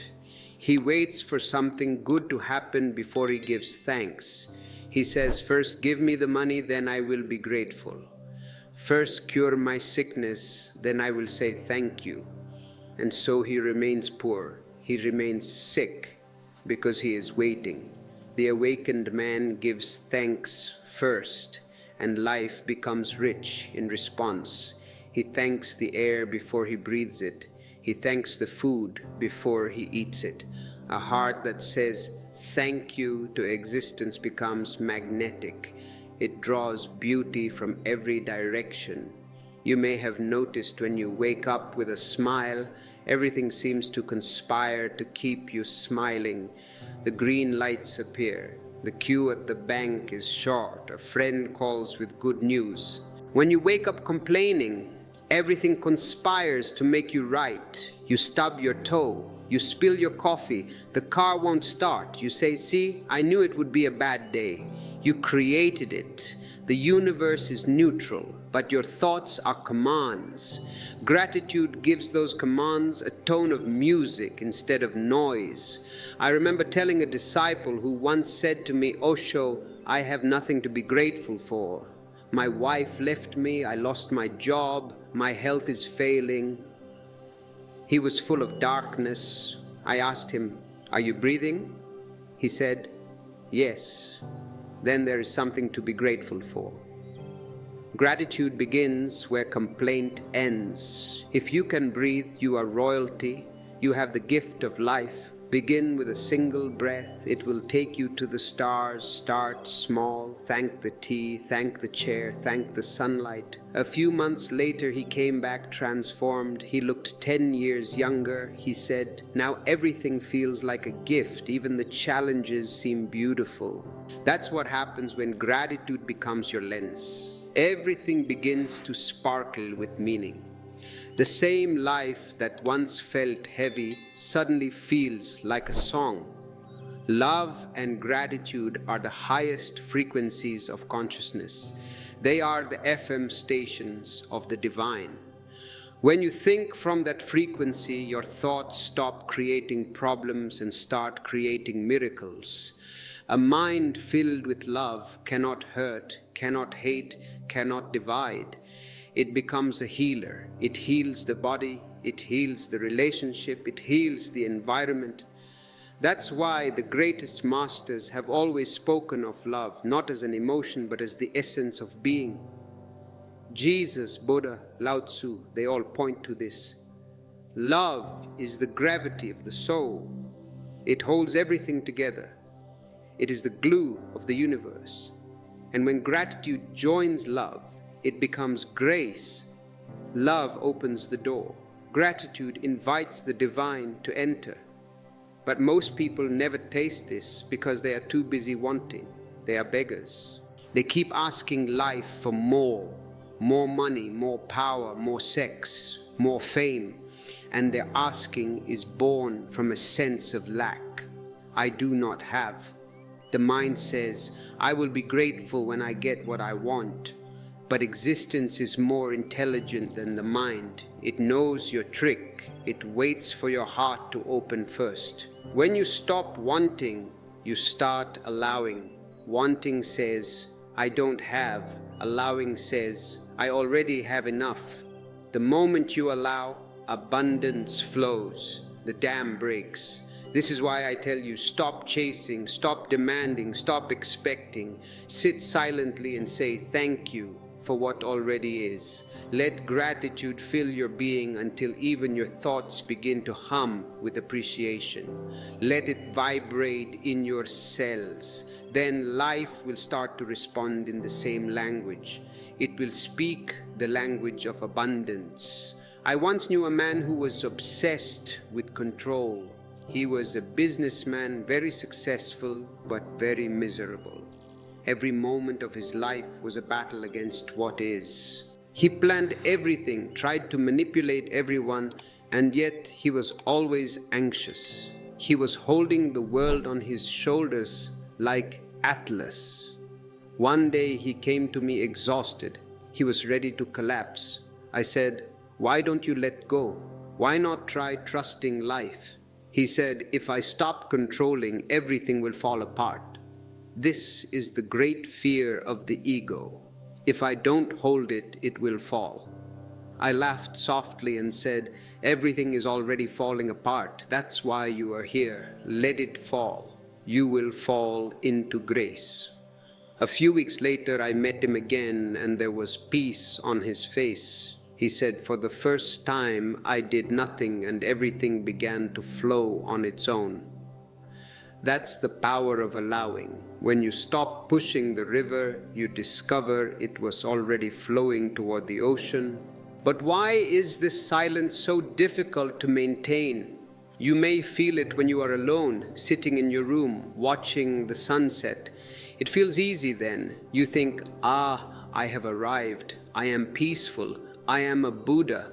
But then the phone rings, or your partner comes home and says one word, or your child screams, and suddenly the Buddha disappears and the beast returns. The peace shatters like glass. Why? Because solitude is easy. In solitude, there is no one to provoke you. There is no one to press your buttons. The ego can hide in solitude. It can pretend to be spiritual. It can pretend to be dead. But relationship is the mirror. It is the fire test. You cannot hide in relationship. The other person reflects you exactly as you are, not as you pretend to be. That is why I say, do not run to the mountains, do not run to the caves. The Himalayas are beautiful, but they are not the test. The test is in the marketplace, the test is in the living room. If your meditation cannot survive a family dinner, it is not meditation, it is just a temporary escape. So now we must bring this awareness into the most dangerous and beautiful territory of all, love and relationship. Most of you are using relationships not to wake up, but to fall deeper asleep. You use the other person as a drug. You are lonely, you are empty, you are bored with yourself. You cannot stand to be alone in your own room. The silence terrifies you. So you rush out. You find someone. You say, I love you. But what you really mean is, please save me from myself. Please fill my emptiness. Please distract me from my fear. This is not love. This is mutual exploitation. You use the woman to cover your hole. She uses you to cover hers. Two beggars meeting on the road, each hoping the other is an emperor. And sooner or later, the truth comes out. Both are beggars. Then the anger arises. You blame the other. You say, you failed me. You did not make me happy. You never asked if you were happy with yourself before you met them. To understand conscious thinking in relationships, you must understand the difference between loneliness and aloneness. They sound similar, but they are opposites. Loneliness is a negative state. It means you are missing the other. It means you are dark, empty, desperate. Loneliness is a sickness of the ego. Aloneness is a positive state. It means you are present with yourself. It means you are so full of your own being that you are overflowing. You do not miss the other. You are enjoying yourself. Only a person who is capable of aloneness is capable of love. This sounds like a paradox. The mind says, if I am happy alone, why do I need a relationship? You don't need it. That is the point. Need is a heavy chain. Need destroys love. If you need your wife, you will control her. You will be jealous. You will be afraid she will leave. And fear kills love. But if you are happy alone, you move into relationship not out of need, but out of sharing. You have so much joy, you want to pour it into someone else. You are like a rain cloud. The cloud is so heavy with water it must rain. It doesn't matter if it rains on the mountain or the rocks or the thirsty field. It just rains because it is its nature. When two people meet in this aloneness, A new quality of relationship is born. It is no longer a contract, it is a play, it is a dance. But look at your relationships. Are they a dance or are they a wrestling match? You are constantly trying to change the other person. You say, I love you, but change your hair, change your clothes, change your laugh. Don't look at that person. What kind of love is this? You are carving the person like a piece of wood. You are trying to make them into a statue that fits your fantasy. You don't love the person, you love your idea of them. And when the real person acts differently from your idea, you get angry. Awareness changes this. When you are the watcher, you stop trying to be the sculptor. You accept the other as a mystery. You don't understand them. Good. You cannot understand a human being. A human being is infinite. To understand means to kill, to categorize, to put in a box. Don't try to understand your partner. Witness them, celebrate them, allow them. When you stop trying to change them, a miracle happens. They begin to change, not because you forced them, but because you gave them the space to bloom. Love is sunshine. Criticism is frost. People grow in sunshine, they wither in frost. If you are struggling in your relationships, if you feel trapped in cycles of blame and defense, it is time to bring the light of witnessing into your heart. We have deep teachings on the Tantra of Awareness included in our ebook collection, designed to transform your relationships from battlegrounds into temples. You can find the link in the description, and if you believe in a love that liberates rather than binds, support this channel. Click join or use super thanks. Your support allows us to teach the art of love to a world lost in attachment. Now let us look deeper into how the mind tricks you in relationships. The mind is a lawyer. It is always defending its case. When you have a conflict, watch your mind. It immediately builds a case. I am right because of A, B, and C. He is wrong because of X, Y, and Z. It rehearses the argument. It polishes the sentences. It gets ready for the courtroom. But who are you prosecuting? The person you say you love. You want to win the argument, but if you win, the other loses. And if the other loses, the relationship loses. In love, there is no winning. Either both win or both lose. The conscious mind does not argue, it communicates. Argument is noise, communication is melody. In argument, you throw words to hurt. In communication, you use words to reveal. You say, I am feeling pain, instead of saying you are a monster. Do you see the difference? I am feeling pain is a report from your inner space. It is vulnerable. It is true. You are a monster is a judgment. It is an attack. It is a lie. When you speak from your vulnerability, the other person puts down their shield. When you attack, they raise their wall. It is simple mechanics. Yet you keep attacking and wondering why the wall never comes down. To break this habit, you need to catch the blamer inside you. The blamer is a sub-personality. It is a small, angry child inside your mind who believes that if something feels bad, someone else must be responsible. I am unhappy. It must be my wife. I am bored. It must be my job. I am angry. It must be the government. The blamer never looks in the mirror, because if he looked in the mirror, he would see that the source of the misery is his own reaction, his own expectation. Drop the blamer. It takes courage. It means saying, I am responsible for my own inner state. No one can insult me unless I take the insult. No one can make me unhappy unless I cooperate with the unhappiness. This is what I call radical responsibility. It sounds heavy, but it is actually freedom. If the other person is responsible for your happiness, you are a slave. You have to wait for them to be kind, to be good, to be right. You are a puppet in their hands. If you are responsible, you are free. You can be happy even if the other is angry. You can be peaceful even if the world is going crazy. You have the remote control in your own hands. And from this responsibility, you can begin to see the other great trap of the mind: expectation. Expectation is the mother of frustration. You plant an expectation and you will harvest a disappointment. It is a guarantee. You expect your partner to be a mind reader. If he loved me, he would know what I want. Why is he a magician? If she respected me, she wouldn't say that. Who told you that rule? These rules are written in your mind, but you never showed the rule book to the other person. And then you punish them for breaking rules they never knew existed.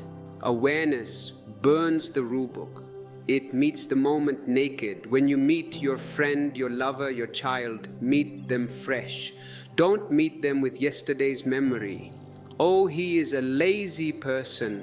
If you think he is lazy, you will only see his laziness. You will miss the moment when he is energetic. You blind yourself with your own conclusion. Look again, look with fresh eyes. Every human being is a changing river. They are not the same person they were yesterday. You are not the same person. If you can meet each other as strangers every morning, the romance will never die. Romance dies because of familiarity. I know her. I know what she will say. I know how she will kiss. You know nothing. You are holding a dead image. Throw away the image. Look at the living face before you. It is throbbing with life, with mystery. And this brings us to a very deep spiritual truth. The other is just a door to the divine. If you love deeply enough, the form of the lover disappears and you begin to see the formless. You look into the eyes of your beloved and you see the depth of the ocean. You hold their hand and you feel the pulse of the universe. This is the highest potential of relationship. It is not about you and me.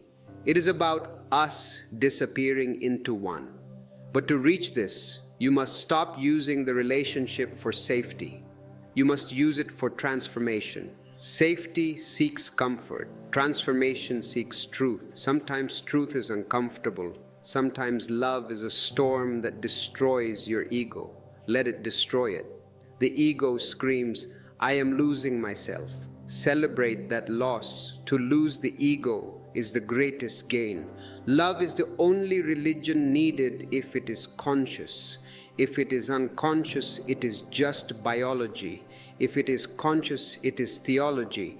It leads you to God, but how to make it conscious? Here is a simple technique. When you are with your partner, try to talk less and look more.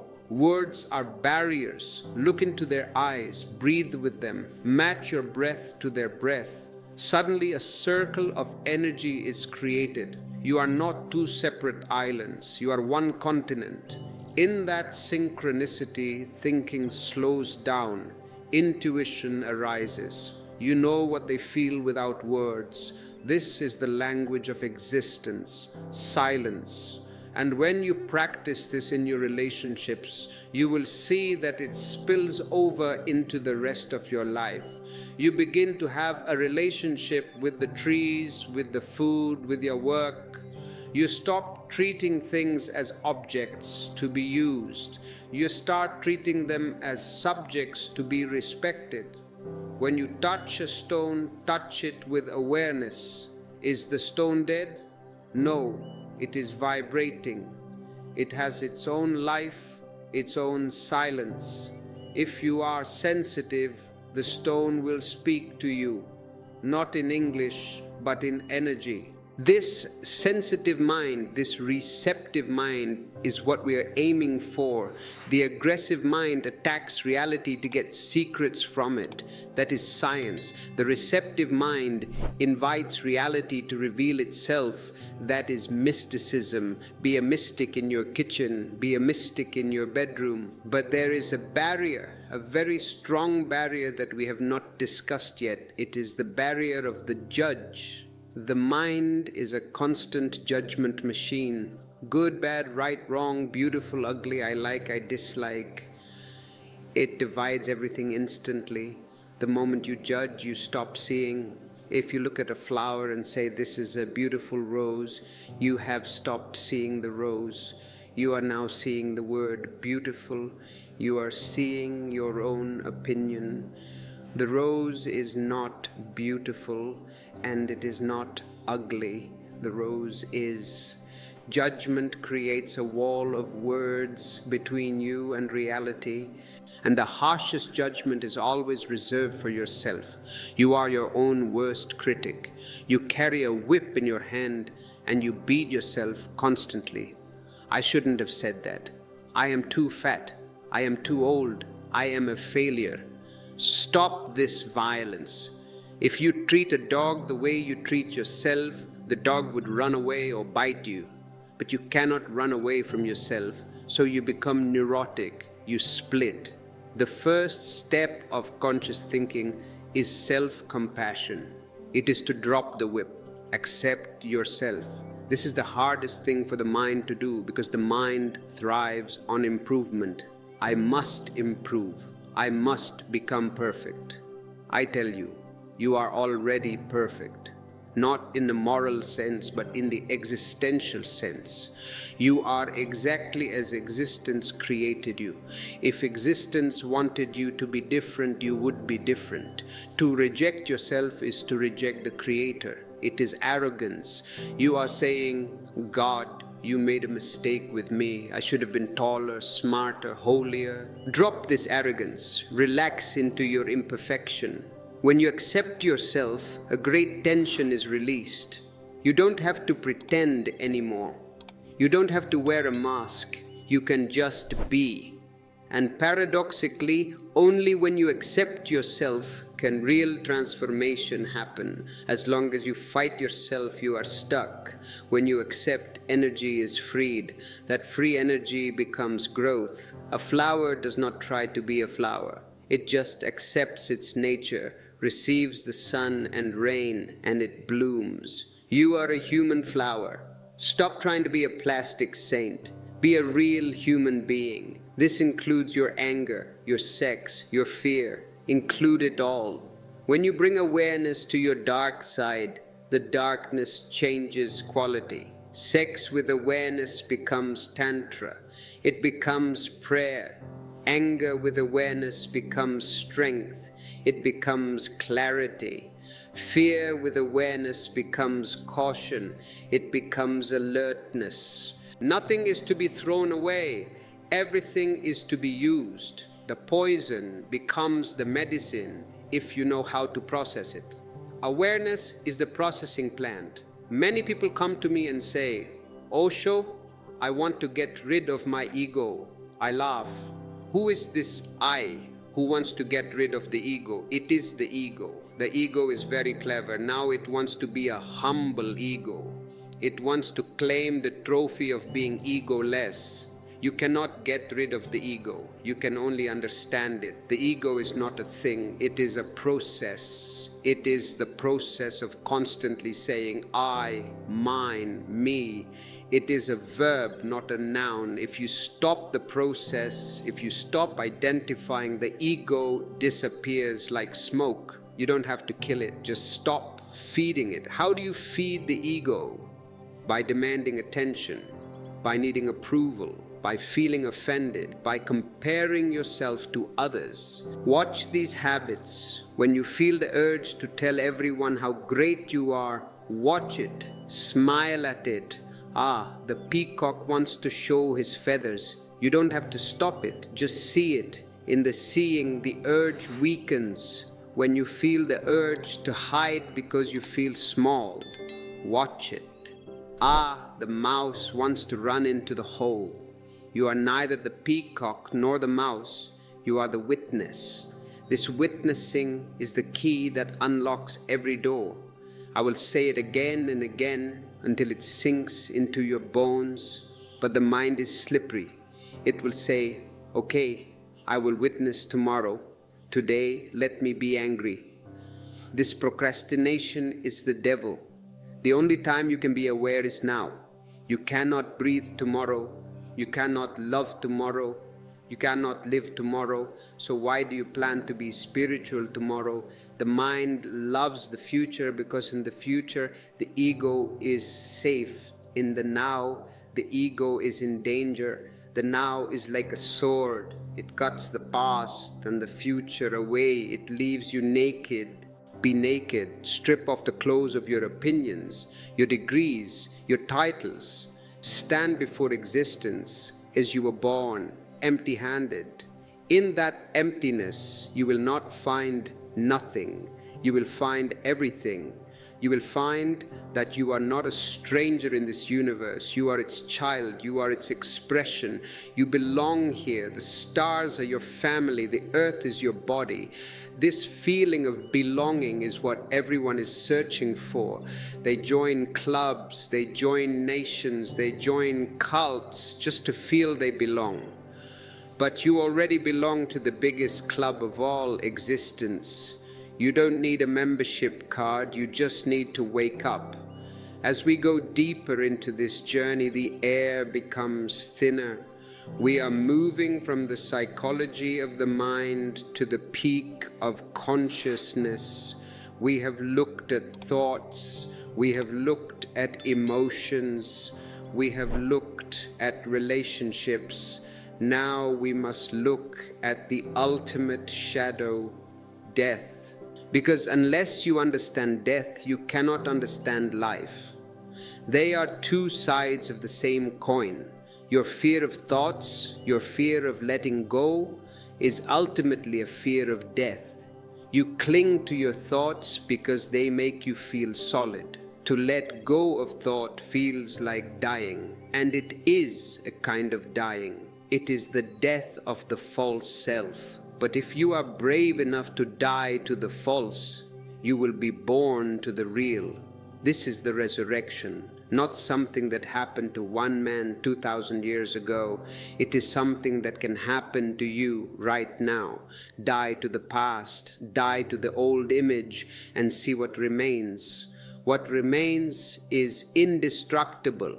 Fire cannot burn it, water cannot wet it, sword cannot cut it. That is you.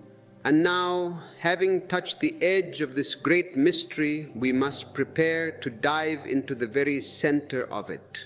We must look at how to live in the marketplace as a resurrected being, how to carry this silence into the noise of the subway, the office, the politics of the world, because a spirituality that is fragile is of no use. We need a spirituality that is like steel, strong, sharp, and shining.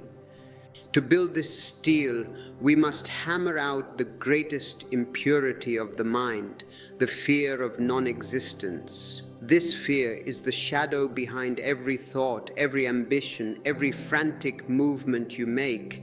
You are afraid that one day you will simply cease to be. The mind cannot conceive of its own absence.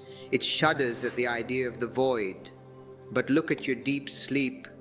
Every night you disappear. The name is gone, the profession is gone, the bank account is gone, the worries are gone. Are you afraid of sleep? No, you long for it. You work hard all day just to earn that disappearance. You pay money for a comfortable mattress to disappear better. Why? Because in that disappearance, you are refreshed, you return to the source, you touch the original silence. Death is just a longer sleep. It is the great refreshing. It is the universe washing you clean so you can return fresh. The only thing that dies is the persona, the mask. The thoughts die, the memories die. But the one who witnessed the thoughts, that one has no birth and no death. You were not born, you will not die, you merely appeared, and you will disappear, like a wave appearing on the ocean and dissolving back into it. Has the water died? No. The form has changed, but the substance is eternal. Once you deeply understand, not intellectually but existentially, that you are the ocean, fear vanishes.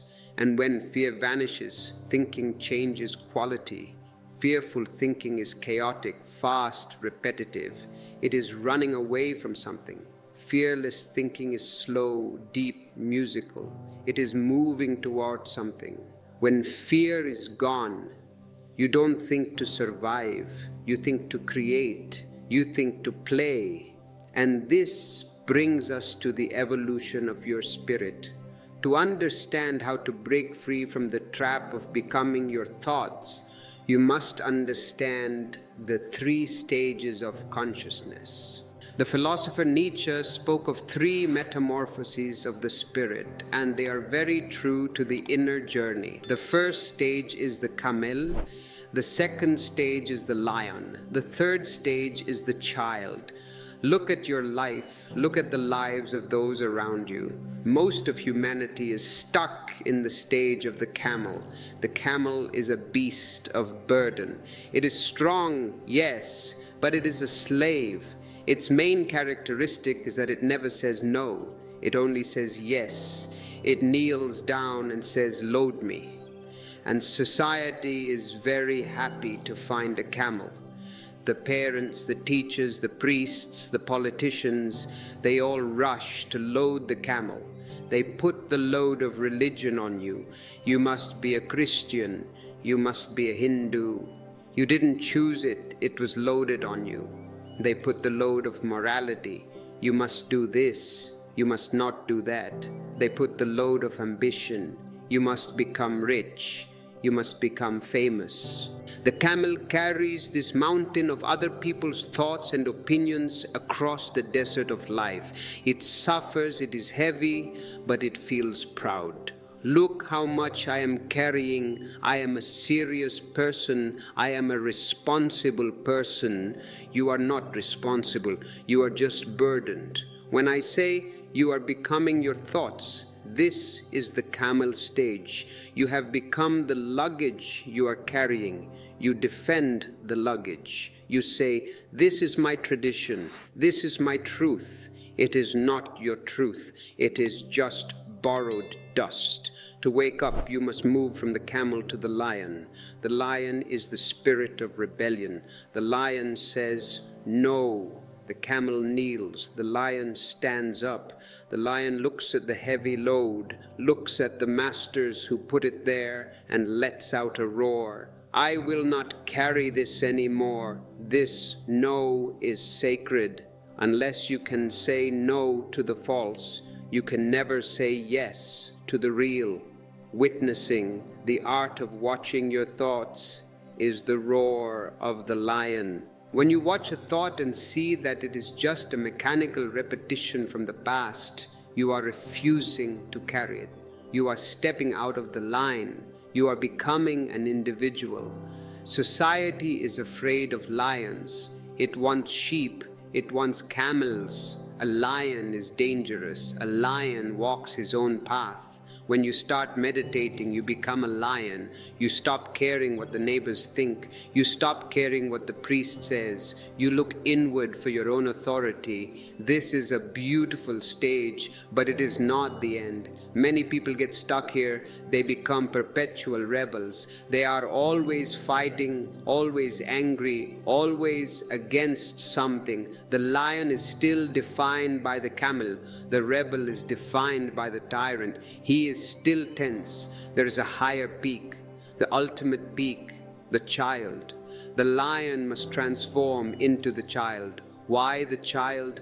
Because the child is innocence. The child is forgetfulness. The child is a new beginning, a game, a self-rolling wheel. The camel carries the past. The lion fights the past. The child has no past. The child is pure present. Look at a child playing on the beach. He builds a sandcastle with total absorption. He is serious, but he is also playful. If a wave comes and destroys the castle, he laughs. He doesn't cry, he doesn't sue the ocean, he just starts building another one. He is not attached to the result, he is enjoying the doing. This is the state of the awakened one. This is the state of the master. He lives in the world, he uses thoughts, he speaks, he acts, but he is playing, he is not heavy, he has no luggage, he has regained his innocence. This is not the ignorance of the baby who knows nothing. This is the innocence of the sage who knows everything but clings to nothing. This second childhood is the goal of all meditation, to be born again. Jesus says, unless you become like little children, you cannot enter the kingdom of God. He is right, but the church has forgotten what he meant. They think it means being childish. No, it means being free of the burden of becoming. So ask yourself, where are you? Are you a camel carrying the expectations of others, stressed and heavy? Are you a lion, fighting, resisting, trying to break free? Or are you a child dancing with life as it comes? The journey I am inviting you on is the journey from heavy seriousness to playful lightness, from the gravity of the ego to the levity of the spirit. If you feel the weight of the camel on your back, if you feel the roar of the lion in your throat, but do not yet know the dance of the child, let us help you bridge that gap. Our ebooks are written for the lion who is ready to become the child. Guides to dropping the burden and learning to play again. Check the description. And if you wish to support this playground of consciousness, click join or send a super thanks. Your contribution keeps the laughter alive. Now, how does this child live in the modern world? This is the most important question, because you have to go to work, you have to pay bills, you have to deal with difficult people. Can you be a child in the office? Can you be innocent in a corrupt world? Yes. In fact, it is the only way to be sane. I call this the ideal of Zorba the Buddha.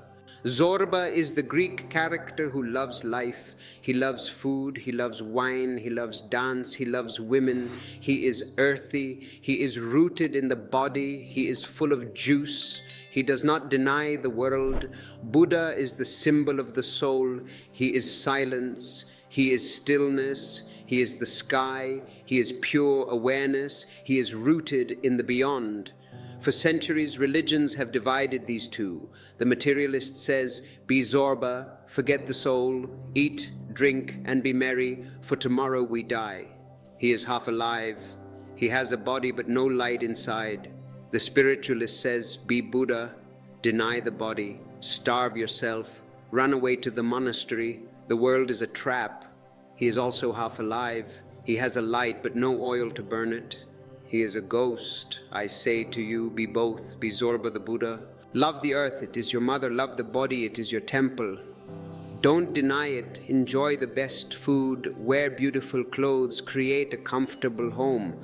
Materialism is not wrong, it is just the ground floor.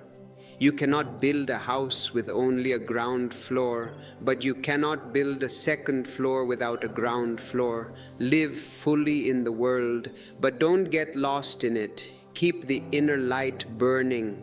When you eat, be fully with the taste, that is Zorba. But watch the one who is eating, that is Buddha. When you dance, dance wildly, that is Zorba, but remain a still point in the center of the dance, that is Buddha. This integration creates a complete human being, a human being who is at home in the marketplace and at home in the temple. This is much harder than being just one. It is easy to renounce the world and sit in a cave. There are no distractions. It is easy to get lost in the world and forget the soul. Everyone is doing it. But to be in the marketplace but not of it? To walk through the mud but remain a lotus flower untouched by the mud, that is the challenge, that is the art. And how do we practice this art in daily life? It requires a new kind of action. The Taoists call it Wu Wei, actionless action. Usually, you act out of tension. You act to get a result. You are focused on the future. I must do this to get that. The action is just a means to an end. It is a burden. Conscious action is different. You act out of fullness. You act because the energy is moving and you move with it. The action is not a means. It is the end in itself. When a painter paints, if he is thinking about the money he will sell the painting for, he is not painting, he is doing business. The painting will be dead, it will have no soul. But if he paints for the sheer joy of playing with color, if he forgets the money, forgets the fame, forgets even himself, then the painting is a masterpiece. It vibrates, it has life. Bring this quality to your work. You are typing an email. Can you enjoy the sound of the keys? Can you enjoy the thought becoming a word? Can you be fully there? If you can, the email is not a chore. It is a small celebration. You are cleaning the floor. Can you make it a dance? If you can, you are not a janitor. You are a king cleaning his own palace. It is not what you do that matters. It is how you do it. The unconscious mind divides actions into important and unimportant. Praying is important. Smoking a cigarette is unimportant. Working is important. Sleeping is unimportant. The conscious mind knows that everything is of equal value if done with awareness. Drinking a cup of tea can be a higher meditation than chanting a mantra if the tea is drunk with total mindfulness. And chanting a mantra can be just a mechanical noise if the mind is wandering. So do not look for spiritual activities. Make every activity spiritual by adding the ingredient of awareness. And when you get caught, and you will get caught in the drama of the world, use the technique of the stop. This is a powerful method. You are rushing, you are worried, you are arguing. Suddenly remember, shout inwardly, stop, and freeze. Don't move the body, don't move the mind, just freeze exactly where you are. If your hand was raised, leave it raised. If your mouth was open, leave it open. In that sudden shock, the continuity of the mechanical mind is broken. The gap opens. You are thrown from the periphery to the center. You will see the absurdity of what you are doing. You will see the robot. And in that seeing, you are free. Then you can move again. But the quality of the movement will be different. It will be softer. It will be graceful. The world is a noisy place. It is a madhouse. If you wait for the world to become quiet so you can be peaceful, you will wait forever. You must carry your own portable silence. Think of a submarine. It moves deep underwater. Outside there is immense pressure. The water wants to crush it. It is dark. It is cold. But inside the submarine, the air is warm. There is light. The captain is calm. Why? Because the walls are strong. Your awareness is the wall of the submarine. It allows you to move through the deepest pressures of life without being crushed. And the amazing thing is, the more pressure there is outside, the stronger your awareness becomes. The challenge provokes your potential. So do not complain about your difficult life. Do not complain about your noisy family, your demanding boss, your chaotic country. Thank them. They are the weights in your gym. They are helping you build the muscle of consciousness. If life were easy, you would remain weak. You would remain a camel. Life is difficult because life wants you to become a lion and ultimately a child. It is a conspiracy for your awakening. When you see life this way, you stop being a victim. You become a student, a disciple of existence. And this brings us to the final secret I want to share with you in this session. The secret of the inner smile. It sounds small, but it is vast. You know how to smile with your lips. That is a social gesture. It is often fake. You smile to hide your anger. You smile to be polite. I am talking about a smile that happens deep inside the belly. Close your eyes for a moment. Imagine a smile not on your face but in your stomach. A soft golden energy smiling. Let it spread to your chest. Let your heart smile. Let it spread to your throat. Let it spread to your brain. When your brain smiles, thoughts lose their sharp edges. The logic relaxes. The seriousness melts. Walk through your day with this inner smile. No one needs to know. It is your secret. You will find that people react to you differently. A dog will wag its tail when you pass. A child will look at you and laugh. Why? Because you are broadcasting a frequency of all is well. In a world where everyone is broadcasting something is wrong, the person who broadcasts all is well is a magnet. He is a healer. You become an oasis in the desert. And remember, you don't have to do anything to earn this state. You don't have to be worthy. You don't have to be a saint. You just have to be awake. The sun does not ask the flower, "Are you worthy of my light?" The sun just shines. Existence does not ask you, "Are you good enough?" Existence gave you life. That is the proof you are worthy. If you were not needed, you would not be here. You are essential to the whole. Without you, existence would be less. There would be a gap that no one else can fill. Feel this dignity. You are not an accident. You are a destiny. So stand up, shake off the dust of the camel, let out the roar of the lion, and then start dancing like the child. Your thoughts are just toys. Play with them, but don't become them. Your life is a play. Act in it, but don't get lost in the role. You are the light. You have always been the light. And so, if you are the light, why do you feel like darkness? If you are the emperor, why do you feel like a beggar? This is the great cosmic joke. You are a king who has dreamt he is a beggar, and you are running around the streets with a begging bowl, asking for a few coins of happiness, a few coins of love, and all the while you are sitting on a throne of gold. The problem is not that you have lost the kingdom. The problem is that you are asleep. You cannot lose your nature. You can only forget it. And the mind is the mechanism of forgetting. The mind is the begging bowl. It is always empty. Have you noticed? No matter how much you put into the mind, knowledge, money, praise, it remains empty. It says, more, more. The mind is a bottomless pit. You can throw the whole world into it, and it will still ask, is that all?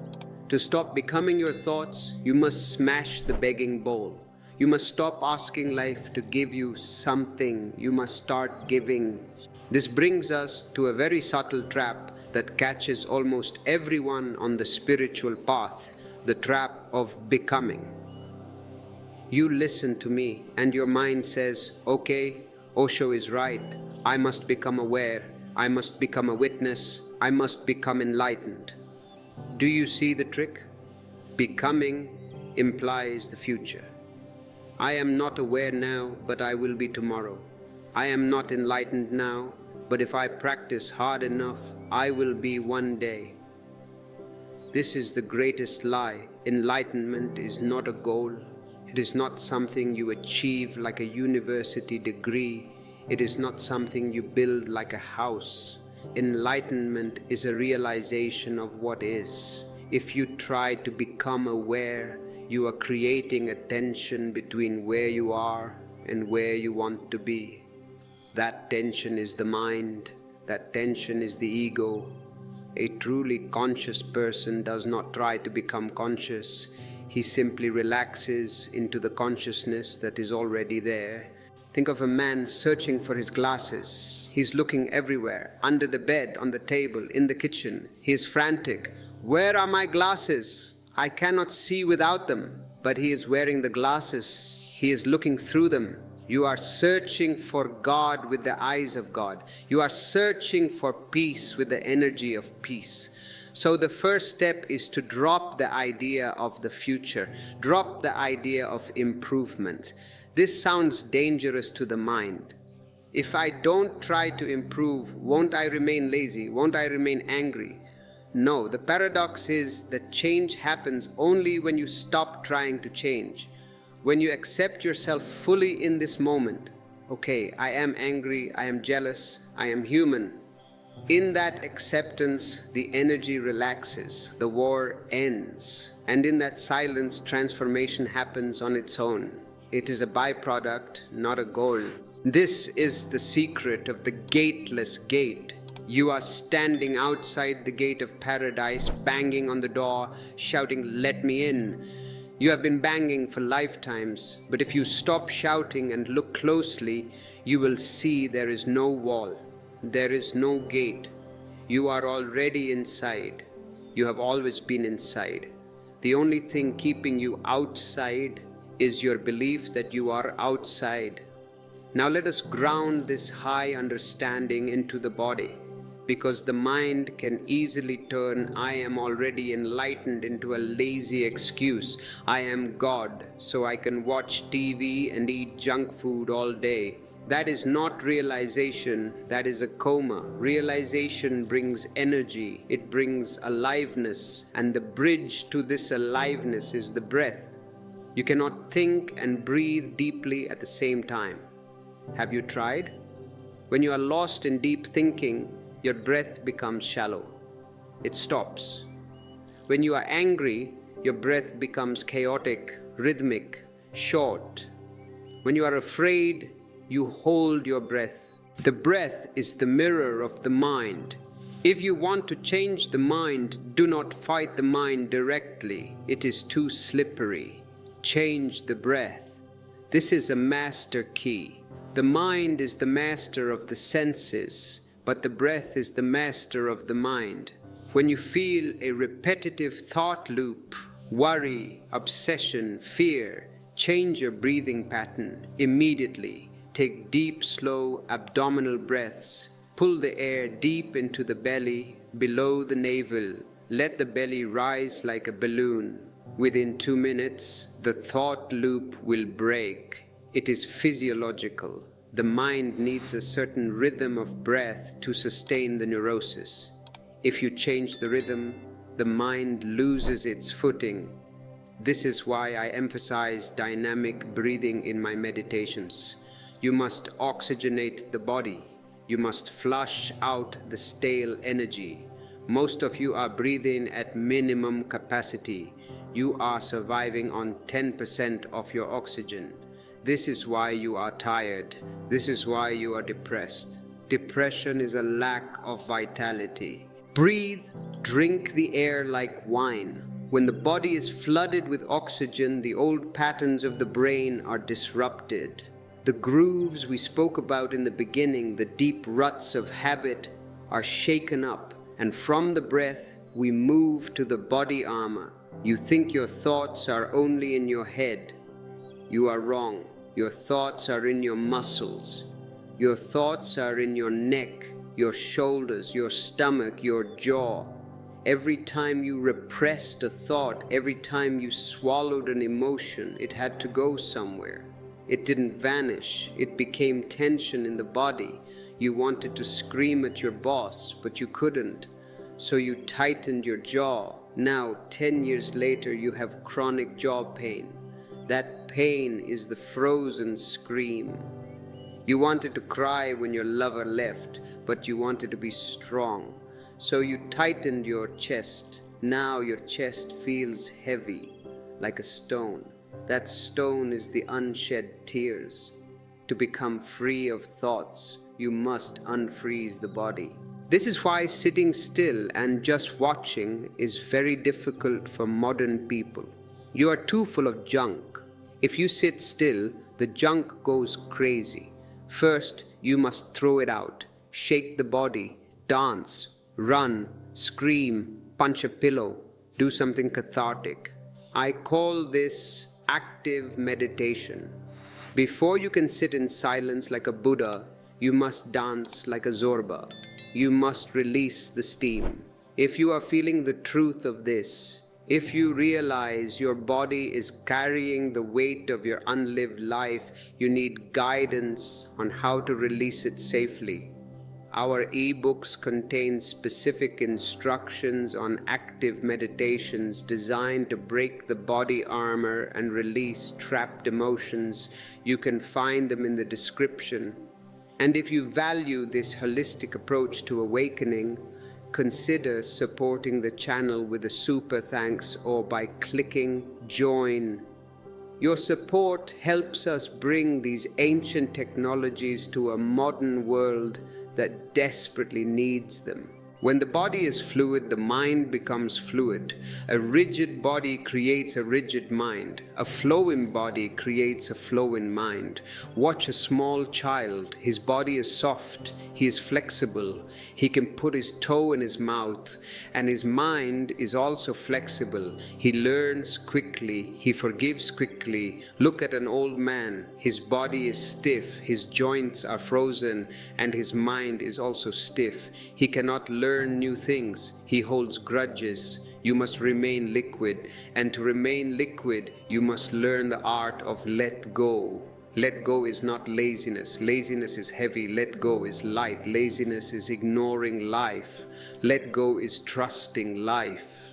Think of swimming. If you fight the water, if you splash and struggle, you will get tired and you might drown. The water becomes your enemy. But if you relax, if you float, the same water that could drown you now supports you. You don't have to do anything. The law of physics lifts you up. Existence is an ocean. If you fight it with your plans and ambitions and expectations, you will drown in suffering. You will be exhausted. If you float, if you say, thy will be done, if you surrender to the current, suddenly you are supported. This surrender is the death of the ego. The ego is the fighter. The ego says, I must swim upstream. I must prove I am strong. The sage says, where the river goes, I go, because I am the river. This trust is what I call the ultimate luxury. Only a very rich soul can afford to trust. A poor soul is always suspicious, always protecting. Be rich. Trust that life is not against you. Even the bad things, the sickness, the bankruptcy, the breakup, trust that they are part of a larger harmony you cannot see yet. When you are standing in the valley, you can only see the rocks. When you stand on the peak, you see that the rocks were part of the beautiful landscape. Wait, have patience. The view will change, and while you wait, celebrate. This is my unique contribution to religion, celebration. Religions in the past were sad, they were serious, they worshipped death. Look at the cross, a man dying. Look at the saints fasting, torturing themselves. They thought life was a punishment. I say life is a gift. It is a festival. If you cannot laugh, you cannot pray. Laughter is the purest prayer because in laughter you disappear. Have you ever noticed? You cannot think and laugh at the same time. When a real belly laugh comes, the mind stops. For a split second, there is no time, no problem, no ego. There is just pure joy. That moment is a glimpse of God. So construct your life around celebration. Do not wait for a holiday. Make your breakfast a holiday. Make your shower a festival. Wear colors that make you happy. Eat food that nourishes your delight. Listen to music that makes your soul dance. If you treat your life as a celebration, the mind loses its grip. The mind feeds on misery. It feeds on problems. It does not know what to do with joy. Joy is slippery to the mind. When you are miserable, the mind says, "Ah, good, let us analyze this. Why are you miserable? Whose fault is it? How can we fix it?" It has a job. When you're happy, the mind is unemployed. There is nothing to fix. There is nothing to analyze. You are just happy. So the mind will try to sabotage your happiness. It will say, "Don't be too happy. Something bad will happen. Don't listen to it." Tell the mind, "If something bad happens, I will deal with it then. But right now, the sun is shining and I am going to dance." This requires rebellion. Misery is conformist. Everyone is miserable. If you are miserable, you fit in. People will sympathize with you. "Oh, poor you." You get attention. If you are happy without reason, people will think you are mad. They will be jealous. Why is he smiling? What does he know that I don't? Be mad. It is better to be mad and happy than to be sane and miserable. Sanity is just a statistical average of the collective madness. Do not aim for sanity, aim for bliss. And as you move into this bliss, you will notice a change in your perception of time. The mind creates time. The mind is a machine that manufactures past and future. No mind is the state of timelessness. You have heard the word eternity. You think eternity means a very, very long time. You think it means time without end. No, eternity is not time at all. Eternity is this moment, deeper and deeper. It is vertical, not horizontal. Horizontal time is looking at your watch, past to future. Vertical time is diving into the now, surface to depth. When you witness a thought, you step off the horizontal line and dive into the vertical depth. In that depth, you are contemporary with God. In that depth, you are contemporary with the Buddha, with Jesus, with Krishna. Because in the depth, time does not exist. They are all there, sitting in the same silence.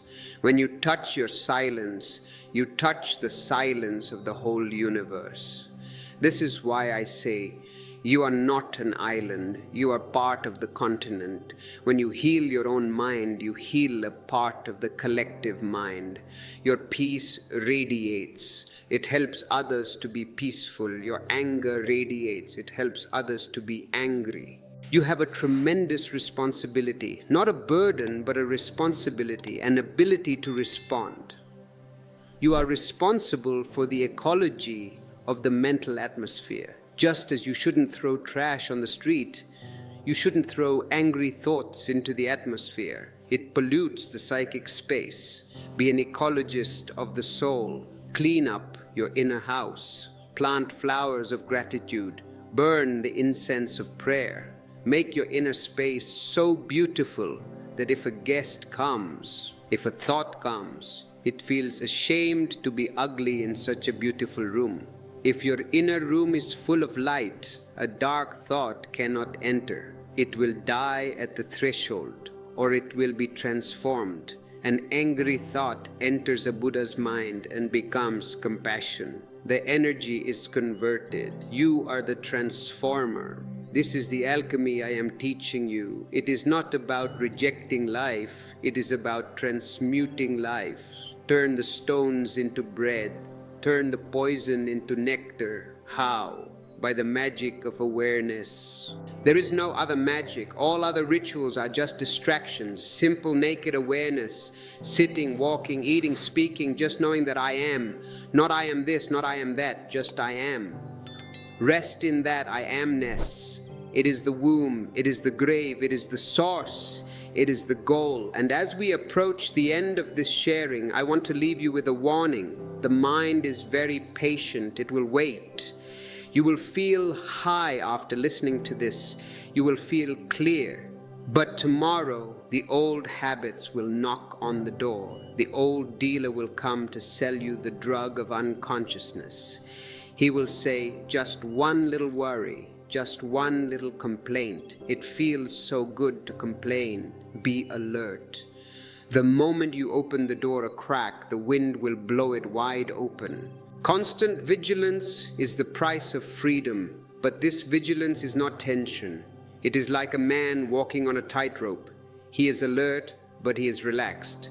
If he is tense, he falls. If he sleeps, he falls. He is a relaxed alertness. Be a tightrope walker. Life is the rope. Awareness is the balance pole. And the abyss below, that is the sleep of the unconscious.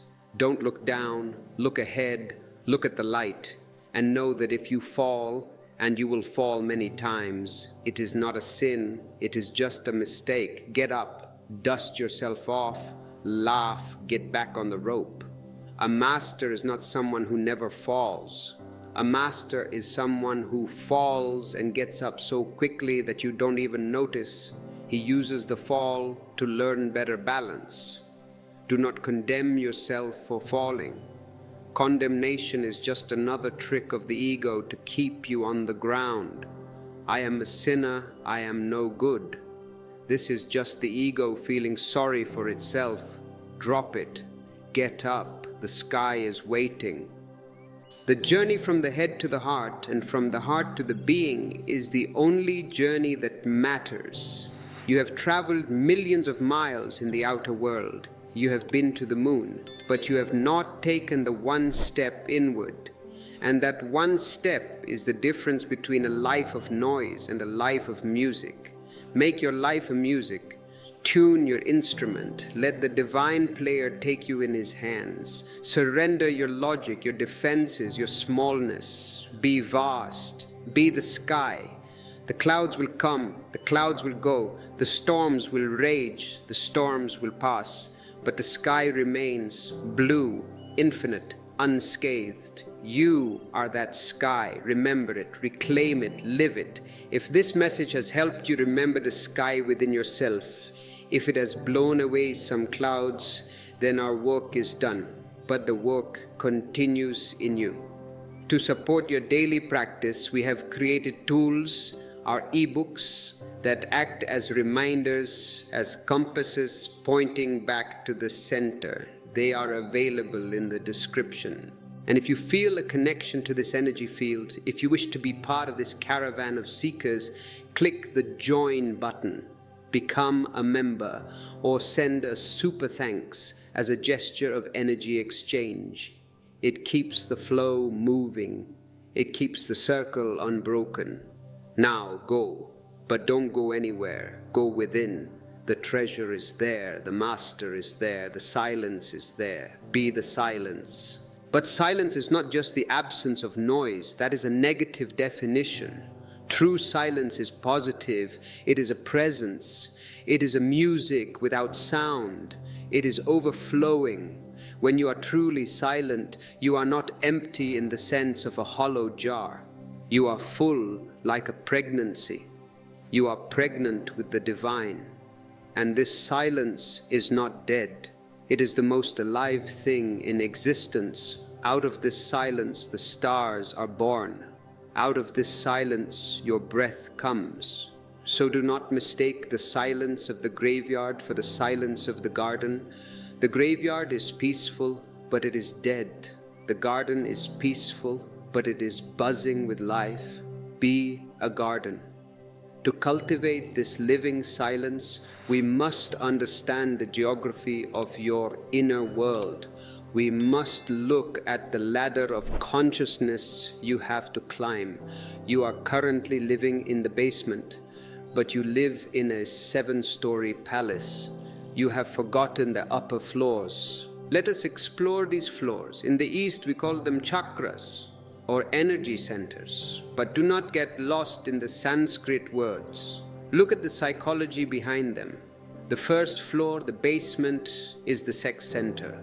This is where 99% of humanity lives and dies. They never go upstairs. The sex center is the biological life force. It is the survival instinct. It is the drive to reproduce, to continue, to exist. There is nothing wrong with it. It is the foundation. Without the basement, the building cannot stand. But if you live only in the basement, you are living a life of an animal. You are just eating, sleeping, and reproducing. The religions have done a great crime against humanity. They have condemned the basement. They told you sex is sin, sex is dirty. So you started fighting with your own roots. And when you fight with your roots, you become neurotic. You become split. A tree cannot grow high if its roots are cut. If you want to reach the sky, which is the seventh center, the Sahasrara, your roots must go deep into the earth, into the first center. So the first step of conscious thinking is, do not condemn your biology. Accept it, respect it. It is the raw material. Mud is dirty, yes, but the lotus grows out of the mud. If you hate the mud, you will never get the lotus. Transform the energy. Do not repress it. Repression creates obsession. Have you looked at your so-called saints? They are obsessed with sex. They dream about it. They fight it 24 hours a day. Their celibacy is not freedom. It is a prison. True celibacy is not against sex. It is the transcendence of sex. It happens when you have used the energy so creatively, so lovingly, that it naturally flows upwards. It is no longer needed in the basement. It moves to the second floor. The second floor is the center of feeling and sensitivity. But in your society, this is also blocked. You are taught to be hard. Boys don't cry. Be a man. Don't show your emotions. So the energy gets stuck. It becomes a stone. When the energy moves freely to the second center, you become sensitive to beauty. You notice the colors of the sunset. You feel the pain of others. You become aesthetic.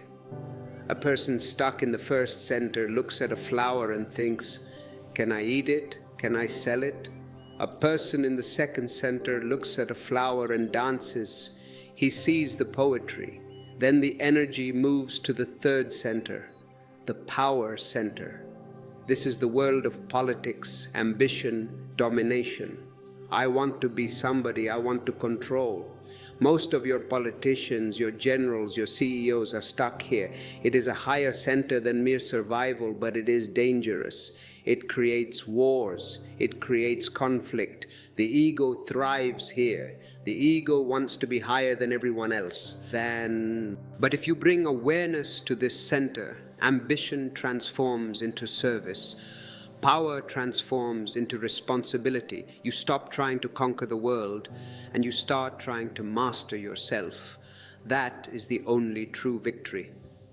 Alexander the Great conquered the world but died empty-handed. A Buddha conquers nothing but possesses the universe. And then comes the critical crossing point, the fourth center, the heart. This is the bridge. Below the heart, you are an animal, a sophisticated animal, but an animal. Above the heart, you become human and eventually divine. The heart is the center of love, but not the love you know. Your love is usually just lust, first center, or possession, third center. The love of the heart is unconditional. It gives for the joy of giving. It is a fragrance. When the flower opens, it releases its scent to the wind. It does not ask, who will smell me? Will a good man smell me? Will a bad man smell me? It just gives. If you can move your energy from the head to the heart, 90% of your problems will disappear. Because problems are created in the head. The heart has no problems. The heart only has mysteries. You cannot solve a mystery, you can only live it. The mind analyzes, the heart synthesizes. The mind cuts things into pieces, the heart puts them back together, and we are living in a civilization that is entirely head-oriented. Our schools, our universities, our science, it is all head. We have trained the intellect, but we have starved the heart. That is why we have so much technology and so little peace.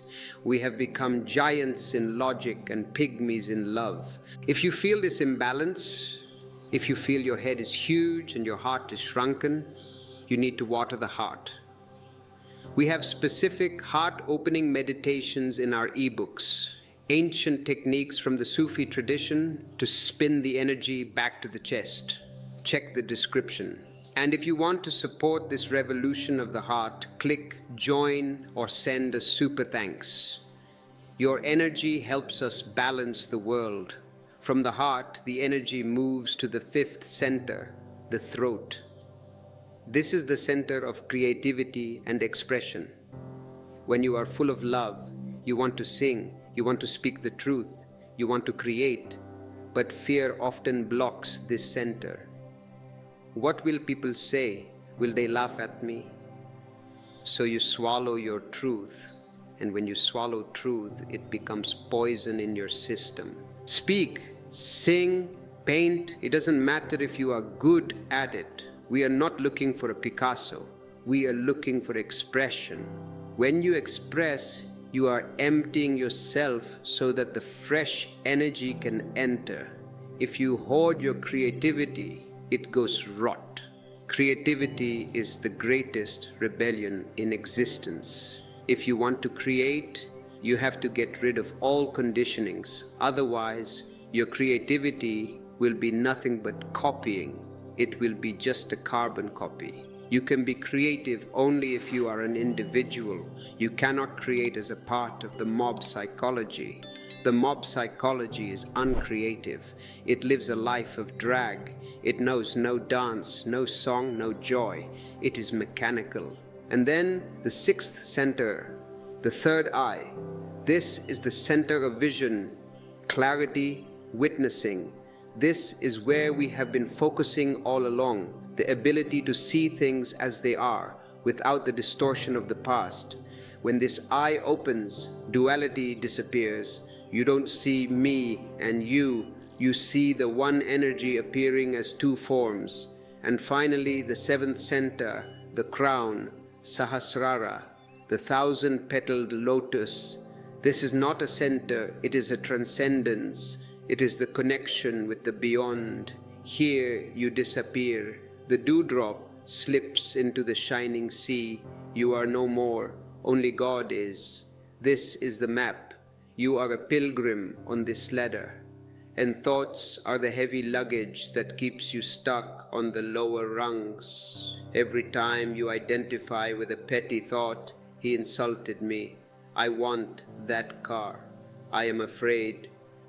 You are grabbing the railing of the first or third center and refusing to climb. Let go.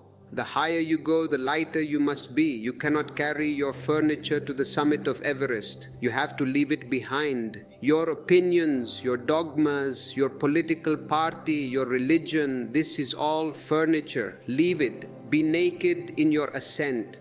And as you climb, you will meet the greatest enemy of the seeker, the spiritual ego. This is a very subtle trap. The worldly ego says, I have more money than you. The spiritual ego says, I am more humble than you. I meditate more than you. I am a vegetarian and you are a meat eater. I am holy and you are a sinner. This is the same game, just played on a different board. The currency has changed, but the greed is the same. In fact, the spiritual ego is harder to drop. It is like a chain made of gold. You think it is an ornament, not a chain, but it binds you just as tight as the iron chain. Watch out for this feeling of superiority. If your meditation makes you feel superior to others, it is not meditation, it is an ego trip.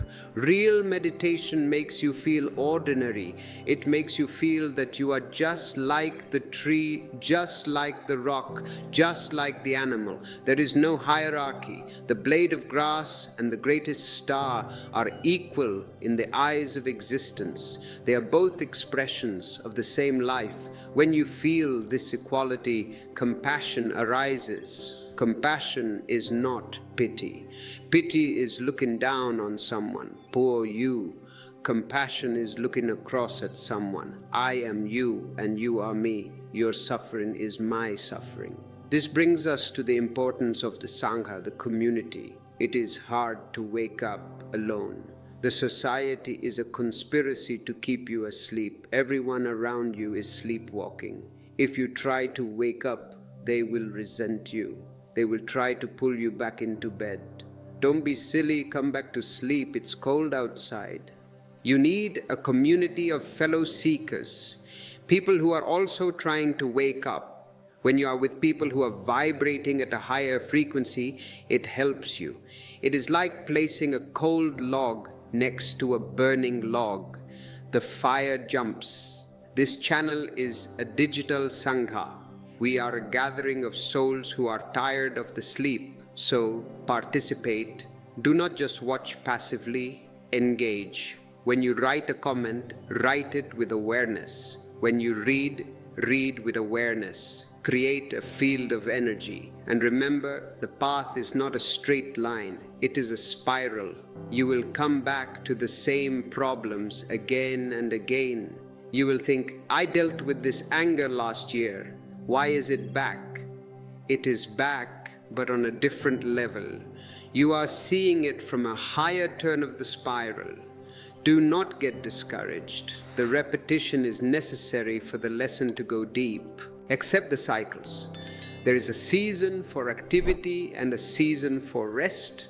There is a season for being social and a season for solitude. Do not force yourself to be in summer when it is winter. The mind loves consistency. It wants to be the same every day.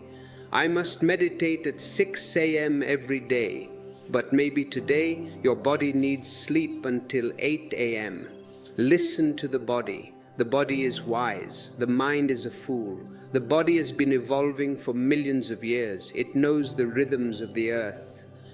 The mind is a recent arrival. It is just a child. Trust the ancient wisdom of your biology. If you are tired, rest. Do not feel guilty. Rest is a prayer. If you are energetic, run. Running is a prayer. The moment you bring should and must into your life, you kill the spontaneity. I should be loving. No, you cannot force love. If you force love, it will be plastic. It will be a smile painted on a face. Be authentic. If you are angry, say, I am angry. Own it. Don't dump it on others, but acknowledge it. Right now, anger is the weather passing through me. When you acknowledge it without judgment, it changes. It cannot survive in the light of acceptance. It is like a ghost. If you look at the ghost directly, it vanishes. If you run from it, it chases you. Turn around and face your ghosts. Face your fear of loneliness. Face your fear of failure. Face your fear of being unloved. They are just paper tigers. They look scary, but they cannot bite. They are made of thought, and thought, as we have seen, is just a cloud. You are the sky. I want to speak to you now about dreams. You think you dream only at night. I tell you, you are dreaming all day long. When you walk down the street, are you seeing the street? Or are you seeing your thoughts about the street? This street is dirty. That shop is expensive. That woman is beautiful. You are projecting a film onto the screen of the world. You are walking in your own private cinema. This is why no two people see the same world. A poor man sees a world of struggle. A rich man sees a world of opportunity. A thief sees pockets to pick. A saint sees souls to save. The world is the same. The dreams are different. To wake up means to stop projecting, to see the street as it is, without the adjective, not dirty street, just street, to see the woman as she is, without the desire, just woman. This naked seeing is shocking at first. It feels cold. You miss your adjectives, you miss your drama, but stay with it. Soon you will see that the naked reality is far more beautiful than your dreams. Your dreams were petty. Reality is vast. Your dreams were in black and white. Reality is in technicolor. Reality is psychedelic. If you can look at a single leaf on a tree without thought, you will be drunk with its beauty, the texture, the green, the light dancing on it. It is a miracle. You have been missing the miracle because you were too busy thinking about your bank account. You are living in a palace, obsessing over a speck of dust. Look up, look around. Existence is celebrating every moment. The birds are singing a kirtan. The wind is dancing. The trees are swaying in meditation. Join the party. Why are you standing in the corner with a long face? Oh, I have problems. Drop your problems. They are not real, they are memory. God is not serious. Look at the platypus. Look at the giraffe. God has a sense of humor. If you cannot laugh, you cannot understand God. Laughter breaks the heavy shell of the ego. When you laugh, you are opening up. When you are serious, you are closing down. Seriousness is a disease. It is the cancer of the soul.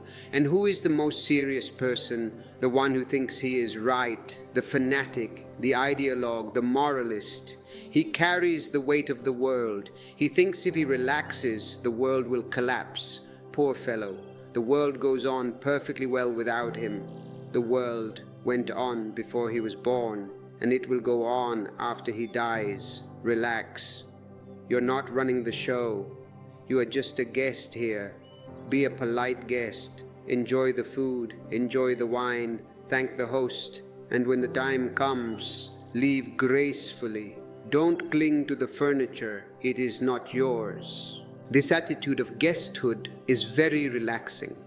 If you are a guest, you don't worry if the roof leaks. It is the host's problem. You just move your chair. If you think you are the owner, you worry. Oh no, my roof. Nothing is yours, not even your body. It was given to you by the earth, and the earth will take it back. Use it, enjoy it, treat it well, but don't possess it. Possessiveness creates hell. Whenever you say mine, you create a chain. My wife. Now you are chained to her, and she is chained to you. You have created a prison and called it family. My house. Now you are the janitor of your own house. Shift from mine to ours, or better yet, simply the wife, not my wife. She belongs to herself and ultimately to God. The house, not my house. It is a shelter for a few years. This shift in language changes your consciousness. It creates space. And in that space, love can breathe. Love cannot breathe in a fist. It needs an open palm. Now, a word about risk. People want to be safe. They want a guarantee. If I meditate, will I become rich? Will I be happy? There is no guarantee. Life is not an insurance company. Life is a gamble. You have to risk everything to find everything. The seed must risk breaking its shell to become a tree. It is painful. The shell is safe. The tree is vulnerable to storms. But the seed must die for the tree to be born. You are a seed. Do not remain a seed. It is a tight, dark, miserable life. Break the shell. Come out. Yes, there will be storms. Yes, there will be harsh sun. But there will also be the breeze and the rain and the stars. It is better to live one day as a tree than 1,000 years as a seed. Courage is not the absence of fear. Courage is going ahead in spite of the fear. Your legs will shake, your heart will pound. Do it anyway. Jump. And where are you jumping? Into the unknown. The mind clings to the known. It circles around what it knows. But the known is the dead. The past is dead. Life is the unknown. Every moment is a surprise. If you are ready for the surprise, you are alive. If you demand predictability, you are already in the grave. I invite you to live dangerously, not physically dangerous. Don't drive fast or jump off cliffs. That is stupidity. Psychologically dangerous. Risk your ego, risk your beliefs, risk your image. Be willing to look like a fool. Be willing to be wrong. Be willing to change. The river is always moving into new territory. It does not know where the ocean is, but it trusts. It keeps moving. Be the river. And as you flow, you will find that you are not just a part of the universe. You are the whole universe pretending to be a part. You are the ocean in a drop. When Rumi said, "You are not a drop in the ocean, you are the entire ocean in a drop," he was not speaking poetry, he was speaking physics, he was speaking the ultimate truth. Your consciousness is the same consciousness that lights the sun. Wake up to your magnitude. Stop playing small. You have played the role of the victim long enough. It is a boring role. The script is bad. Tear up the script. Write a new one, a script of joy, a script of mastery, a script of love. You are the director, the actor, and the audience. The stage is yours. And remember, you don't have to do it all at once. One step at a time, one breath at a time, one conscious thought at a time. If you fall asleep, don't worry. Wake up again. The waking up is the muscle you're building. Every time you catch yourself drifting and bring yourself back, you're doing a push-up for the soul. Do enough push-ups and you will become strong. And finally, do not be too serious about enlightenment. It is the ultimate joke. You are searching for what you already have. It is like a fish searching for the ocean. Where is the ocean? I am thirsty.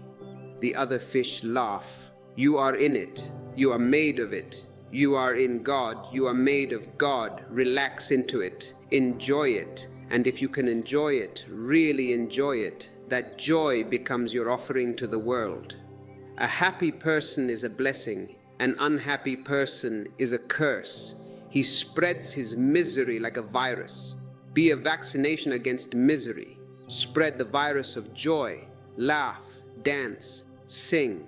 And let your silence be the background of your song. Let your stillness be the center of your dance. This is the path. It is simple, but it is not easy. It requires your total heart.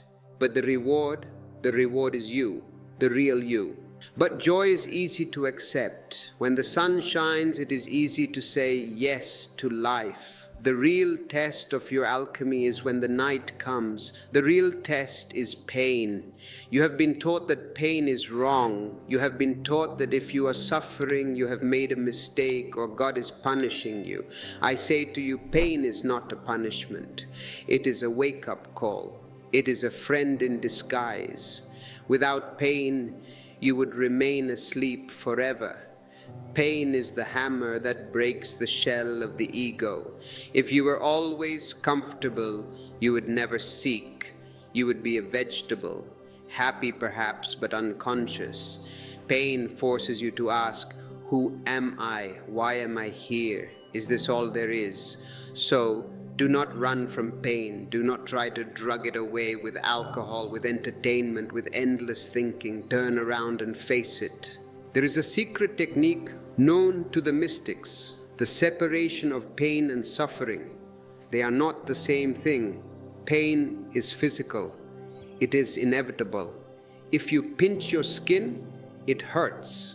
That is simply the body saying, pay attention. It is a biological signal. Suffering is psychological. It is a choice. Suffering is the story you tell about the pain. The Buddha spoke of the two arrows. The first arrow is the event itself, sickness, loss, insult. It hits you and it hurts. The second arrow is your reaction. Why me? It's not fair. I can't handle this. What will happen tomorrow? The first arrow is unavoidable. The second arrow is self-inflicted, and usually the second arrow hurts 1,000 times more than the first. You cannot stop the first arrow. Life will throw arrows, but you can stop the second arrow. How? By witnessing. When a headache comes, simply watch it. Close your eyes. Look at the sensation. Where is it? Is it sharp? Is it dull? Is it moving? Do not call it my headache. Call it a sensation. Do not say it is bad. Say it is intense. Strip away the adjectives. Strip away the story. If you can look at pain purely as energy, something miraculous happens. The suffering evaporates. The pain may still be there as a physical fact, but it no longer disturbs your center. You are the space in which the pain is happening, but you are not the pain. You are the room. The pain is just a piece of furniture that is momentarily on fire. The room does not burn. This is the alchemy. You use the pain to sharpen your awareness. Pain is here. I must be very alert. Pain becomes a meditation bell. And this applies to emotional pain too. Sadness comes. It feels heavy. It feels dark. The mind says, I am depressed. I need a pill. I need to go out. The witness says, sadness is passing through. The weather is cloudy. Sit with the sadness. Don't try to fix it. If you sit with it, you will see that sadness has a depth, a beauty. It rests you. It takes you away from the noise of the world. It makes you introverted. Accept the gift of sadness. If you can accept pain and sadness, you become invincible. Because what can the world do to you? If it gives you joy, you witness. If it gives you pain, you witness. You are free from the duality of like and dislike. This is what I call the state of no preference. Let come what comes, let go what goes. This is the mantra of the free man. But the mind loves to control. It hates no preference. It wants to dictate the terms to the universe. I want sun today, not rain. I want this woman to love me, not that one. I want the stock market to go up. You are trying to push the river. Look at the absurdity of it. You are a tiny speck of dust in an infinite cosmos, and you are trying to tell the cosmos how to behave. It is hilarious and it is tragic because you will always lose. The river is bigger than you.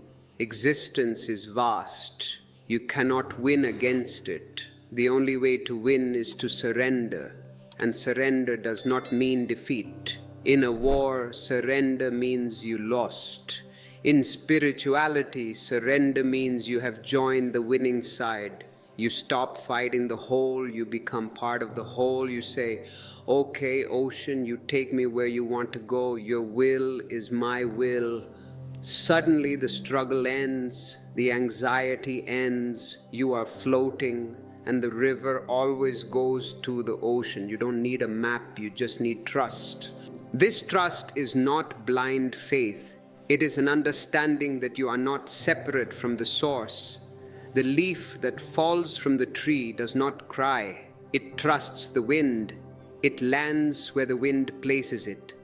Be like the leaf, but the ego says, if I don't control, everything will fall apart. I ask you, you have been controlling for 30 or 40 years. Is your life in order? Are you blissful? No. Your control has created a mess. Your control has created stress. Give chaos a chance. Let go of the steering wheel. There is a beautiful story from the Taoist master Chuang Tzu called The Empty Boat. A man is crossing a river in his boat. Suddenly, he sees another boat coming toward him, fast. He shouts, "Hey, watch out! Turn your boat!" But the boat keeps coming. He gets angry. He screams, "Are you blind, you idiot?" The boat crashes into him. He stands up, ready to fight the other boatman. But then he looks into the other boat, and it is empty. There is no one in it. It drifted loose from the shore. Immediately his anger vanishes. Why? Because there is no one to be angry at. Before he was angry at the idiot. Now it is just an event. An empty boat hit him. He might even laugh. Here is the secret. Everyone is an empty boat. Your father, your mother, your boss, your enemy, they are all empty boats. They are driven by the winds of their unconsciousness. They are drifting. They are not doing it to you. They are just crashing because they are asleep. If your father was angry, it was not because of you. It was because of his own conditioning, his own pain. He was an empty boat drifting in the storm of his mind. If your partner leaves you, do not take it personally. It is the wind blowing the boat in a different direction. If you can see people as empty boats, you will stop shouting at them. You will stop blaming them. You will simply navigate around them. You will protect your boat, but you will not carry the fire of anger. And ultimately, you must become an empty boat. If you are full of I, full of ego, pride, demand, then wherever you go, you will crash into people. People will hit you, and you will make a sound. If you hit a wall with a full bucket, it makes a noise. If you throw an empty bucket, the noise is different. It is hollow. Empty yourself. Throw out the I. Then, even if you cross the river of the world, no one will hit you. And if they hit you, they will hit only emptiness. They will pass through you like a sword passing through water. The water is not cut. The water simply allows the sword and then closes again. Be like water. Water is the softest thing, yet it cuts through rock. Water has no shape, yet it takes the shape of any container. Water flows low to the places no one else wants to go, yet it nourishes all life. This is the way of the Tao, and this is the way of conscious thinking. Fluidity, adaptability, softness. The mind is hard. Awareness is soft. The mind is a rock. Awareness is water. Over time, the water always wins. So how to practice this water-like nature in a world of rocks? How to handle the aggression of the marketplace? You use the energy of the opponent. This is the principle of judo. In judo, you do not block the attack. You pull the attacker. You use his own momentum to throw him. If life pushes you, don't push back. Pivot. Use the energy of the situation. If you lose your job, don't push back against the reality. Don't say, "This shouldn't happen." Pivot. Say, "Okay, the energy is moving this way. What is the opportunity here? Maybe I can finally write that book. Maybe I can rest." Turn the stumbling block into a stepping stone. This requires a very quick, very fluid intelligence. The rigid mind breaks. The fluid mind bends and snaps back stronger. We are talking about resilience. But spiritual resilience is not about toughing it out. It is about loving it out. It is about embracing the change so totally that the change becomes your dance. If you are beginning to feel the flow of this water-like wisdom, if you are ready to empty your boat and sail the open seas of consciousness, you need a map for the ocean. Our ebooks are the charts of these inner waters, guiding you through the storms of emotion to the shores of silence. Find them in the description, and if this channel serves as your lighthouse, keep the light burning. Click join, send a super thanks. Your fuel keeps the lighthouse turning for others lost in the dark. Now let us look at the concept of the doer. This is the root of the ego. I did this, I achieved this. Or the negative side, I failed, I am guilty. Neuroscience is now discovering what mystics have known for 5,000 years. They hook up sensors to the brain. They ask a man to move his finger. They see that the electrical signal to move the finger happens before the man thinks, I want to move my finger. The decision happens in the unconscious darkness of the body, and a split second later the conscious mind says, I decided to move it. The mind is taking credit for an action that already started. You are not the doer. You are the observer of the doing. Life is happening through you. Your heart is beating. Are you doing it? Your food is digesting. Are you doing it? Your thoughts are appearing. Are you doing it? No, it is all happening. When you realize, I am not the doer, the burden falls off your shoulders. If you are not the doer, you are not responsible for the result. You are only responsible for being present. Krishna said this to Arjuna in the Gita. You have the right to the action, but not to the fruits of the action. Do what moves through you.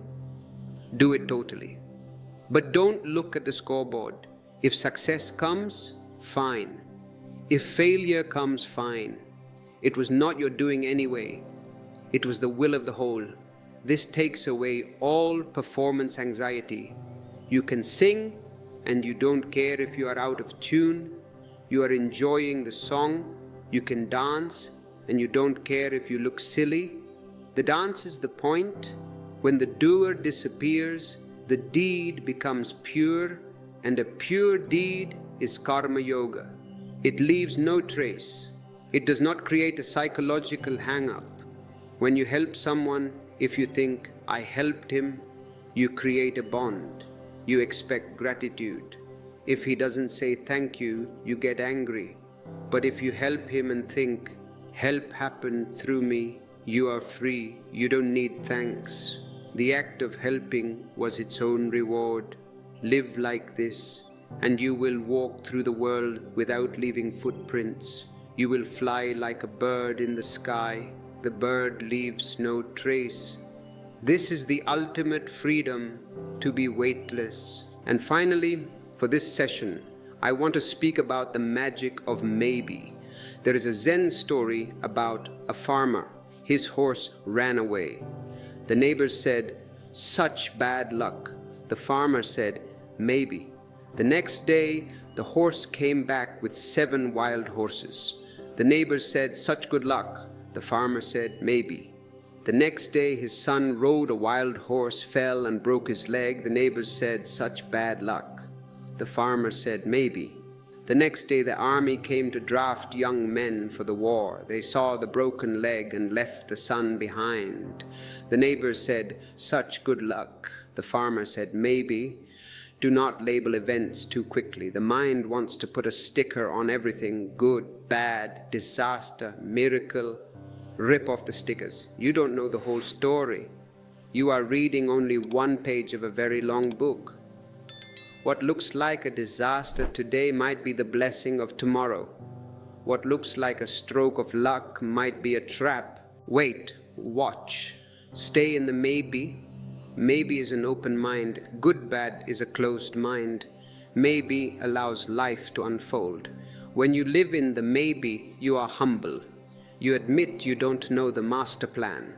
And in that humility, there is peace. You stop arguing with reality. So go into your day with this openness. The car breaks down? Maybe. You get a promotion? Maybe. Don't get too high, don't get too low. Stay in the center. The wheel turns, but the axle remains still. Be the axle. This is the final movement of the symphony.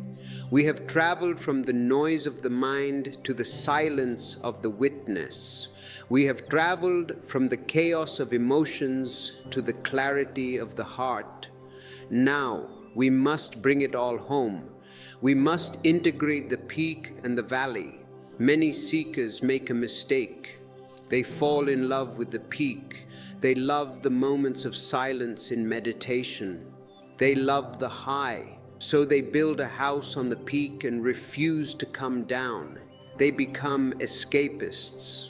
They look at the valley, the world of work, money, relationships, with contempt. That is illusion, they say. That is Maya.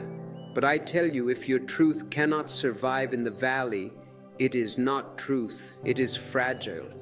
It is a greenhouse flower. It will die in the fresh air. The ultimate test of the axle is not when the wheel is stopped.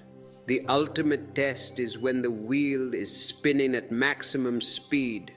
Can you remain still then?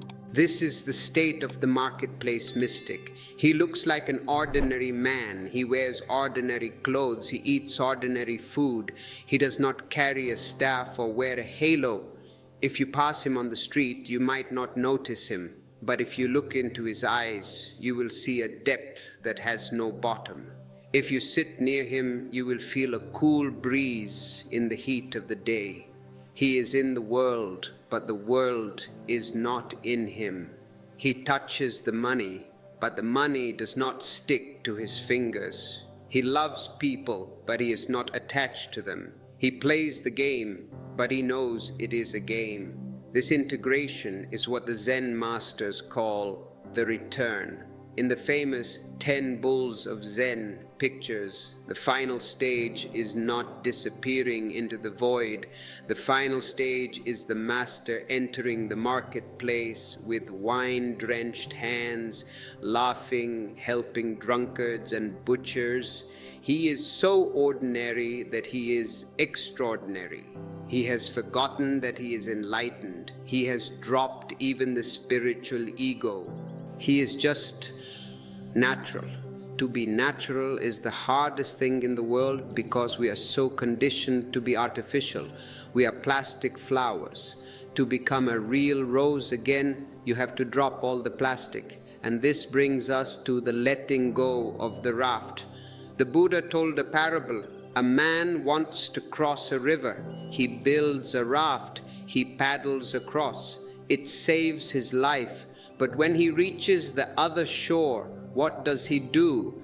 Does he put the raft on his head and carry it for the rest of his life out of gratitude? Oh, beautiful raft, you saved me. I will never leave you.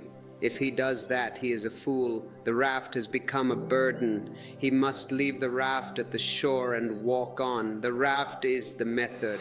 Meditation is a raft. Even my words are a raft. Use them to cross the river of unconsciousness, but do not cling to them. Do not cling to the technique.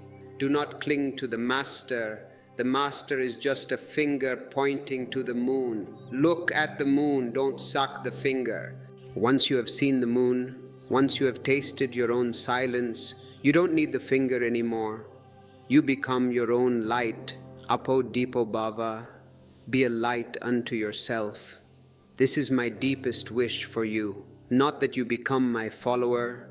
I do not want followers. Followers are weak. I want friends. I want fellow travelers.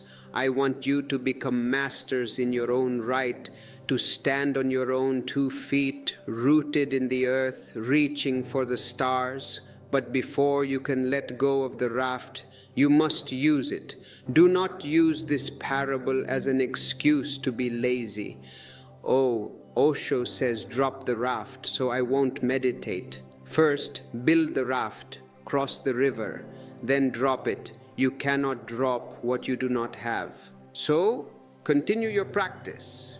Be total in it. And for those of you who need the blueprints for the raft, who need the specific techniques to build this vessel of awareness, our e-books are the architectural plans. They contain the condensed wisdom of years of experimentation with the human consciousness. Use them. They are in the description. And if you feel the value of this transmission, if you feel the debt of the heart, balance it. Click join. Send a super thanks. Not as a payment, but as a flow. Money is energy. Let it flow toward consciousness. Now, let us speak of the final illusion the I. We have peeled the onion. We removed the layer of thoughts. We removed the layer of emotions. We removed the layer of the body. We reached the witness. But who is the witness? The mind wants to make the witness into an object. It says, I am the witness. Who is this I? It is still the ego hiding in the last bunker. It has become a superego. The ultimate step is when the witness dissolves into the witnessing. The noun becomes a verb. There is no watcher. There is only watching. There is no listener.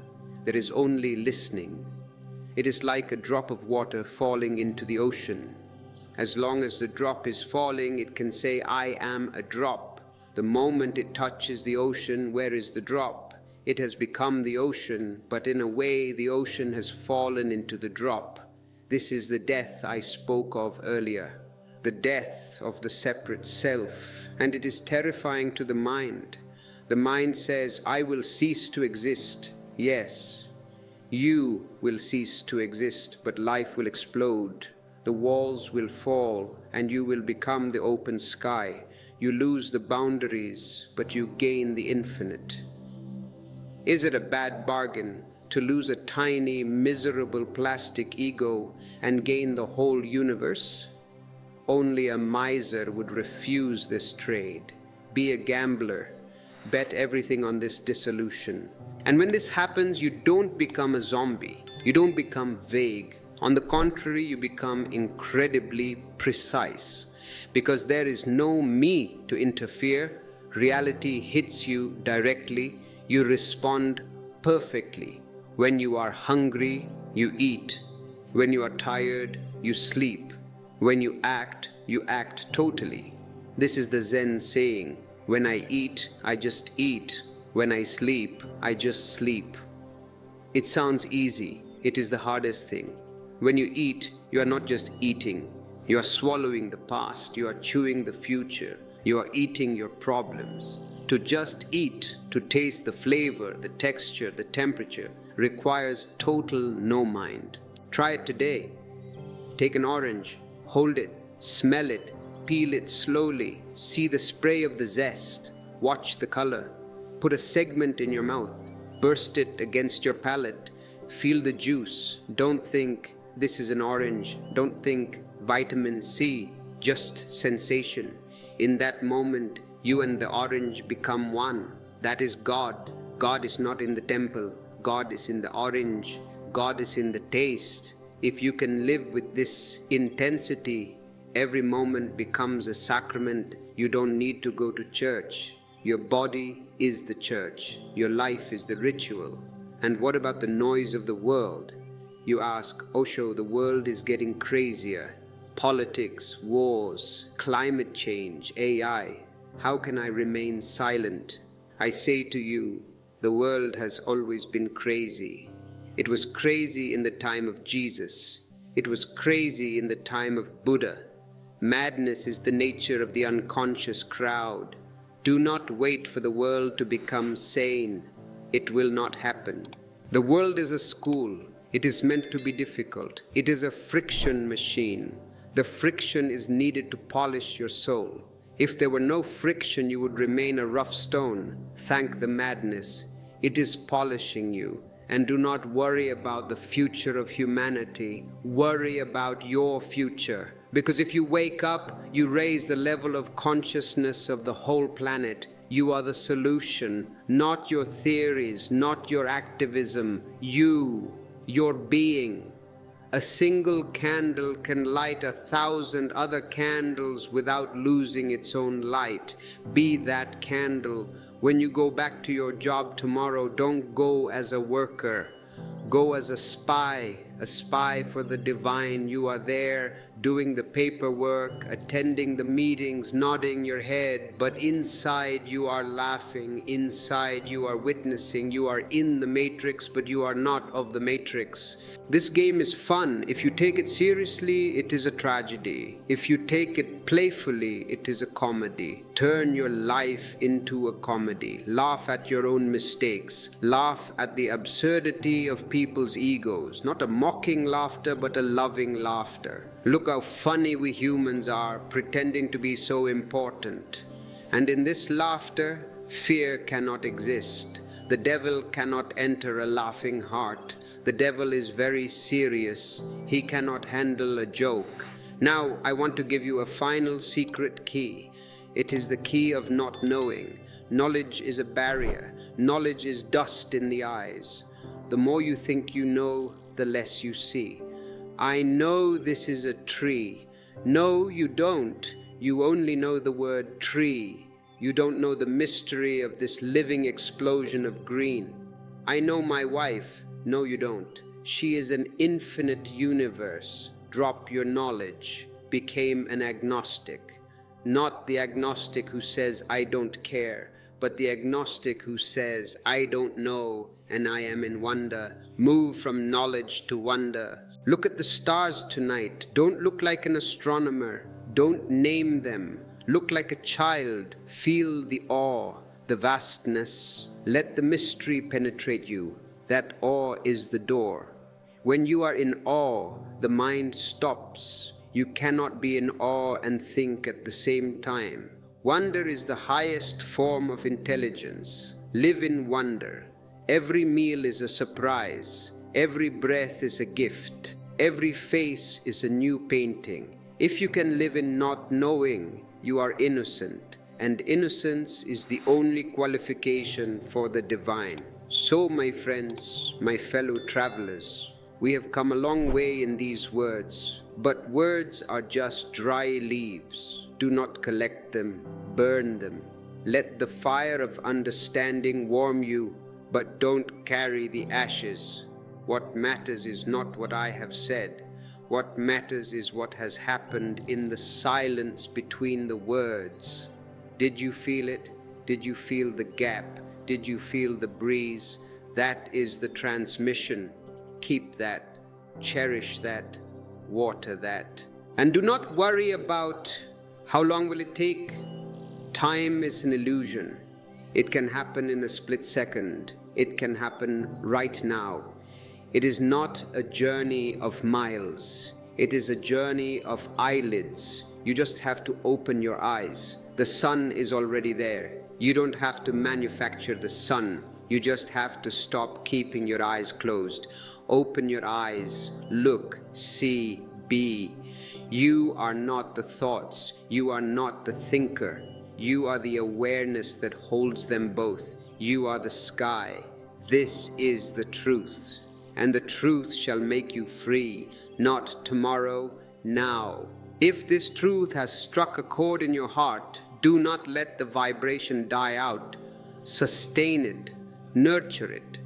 We have poured this understanding into our e-books to give you a daily companion on this pathless path. They are waiting for you in the description.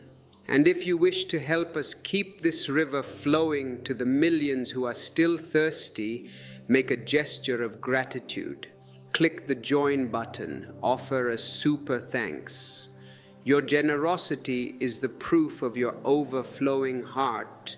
When you give, you declare to the universe, I am abundant, I am full.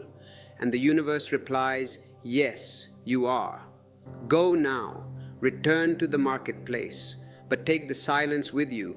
Be the Zorba, be the Buddha, be the empty boat, be the light. And remember, I am not teaching you a philosophy. I am teaching you a way of waking up. The bell has rung. Open your eyes.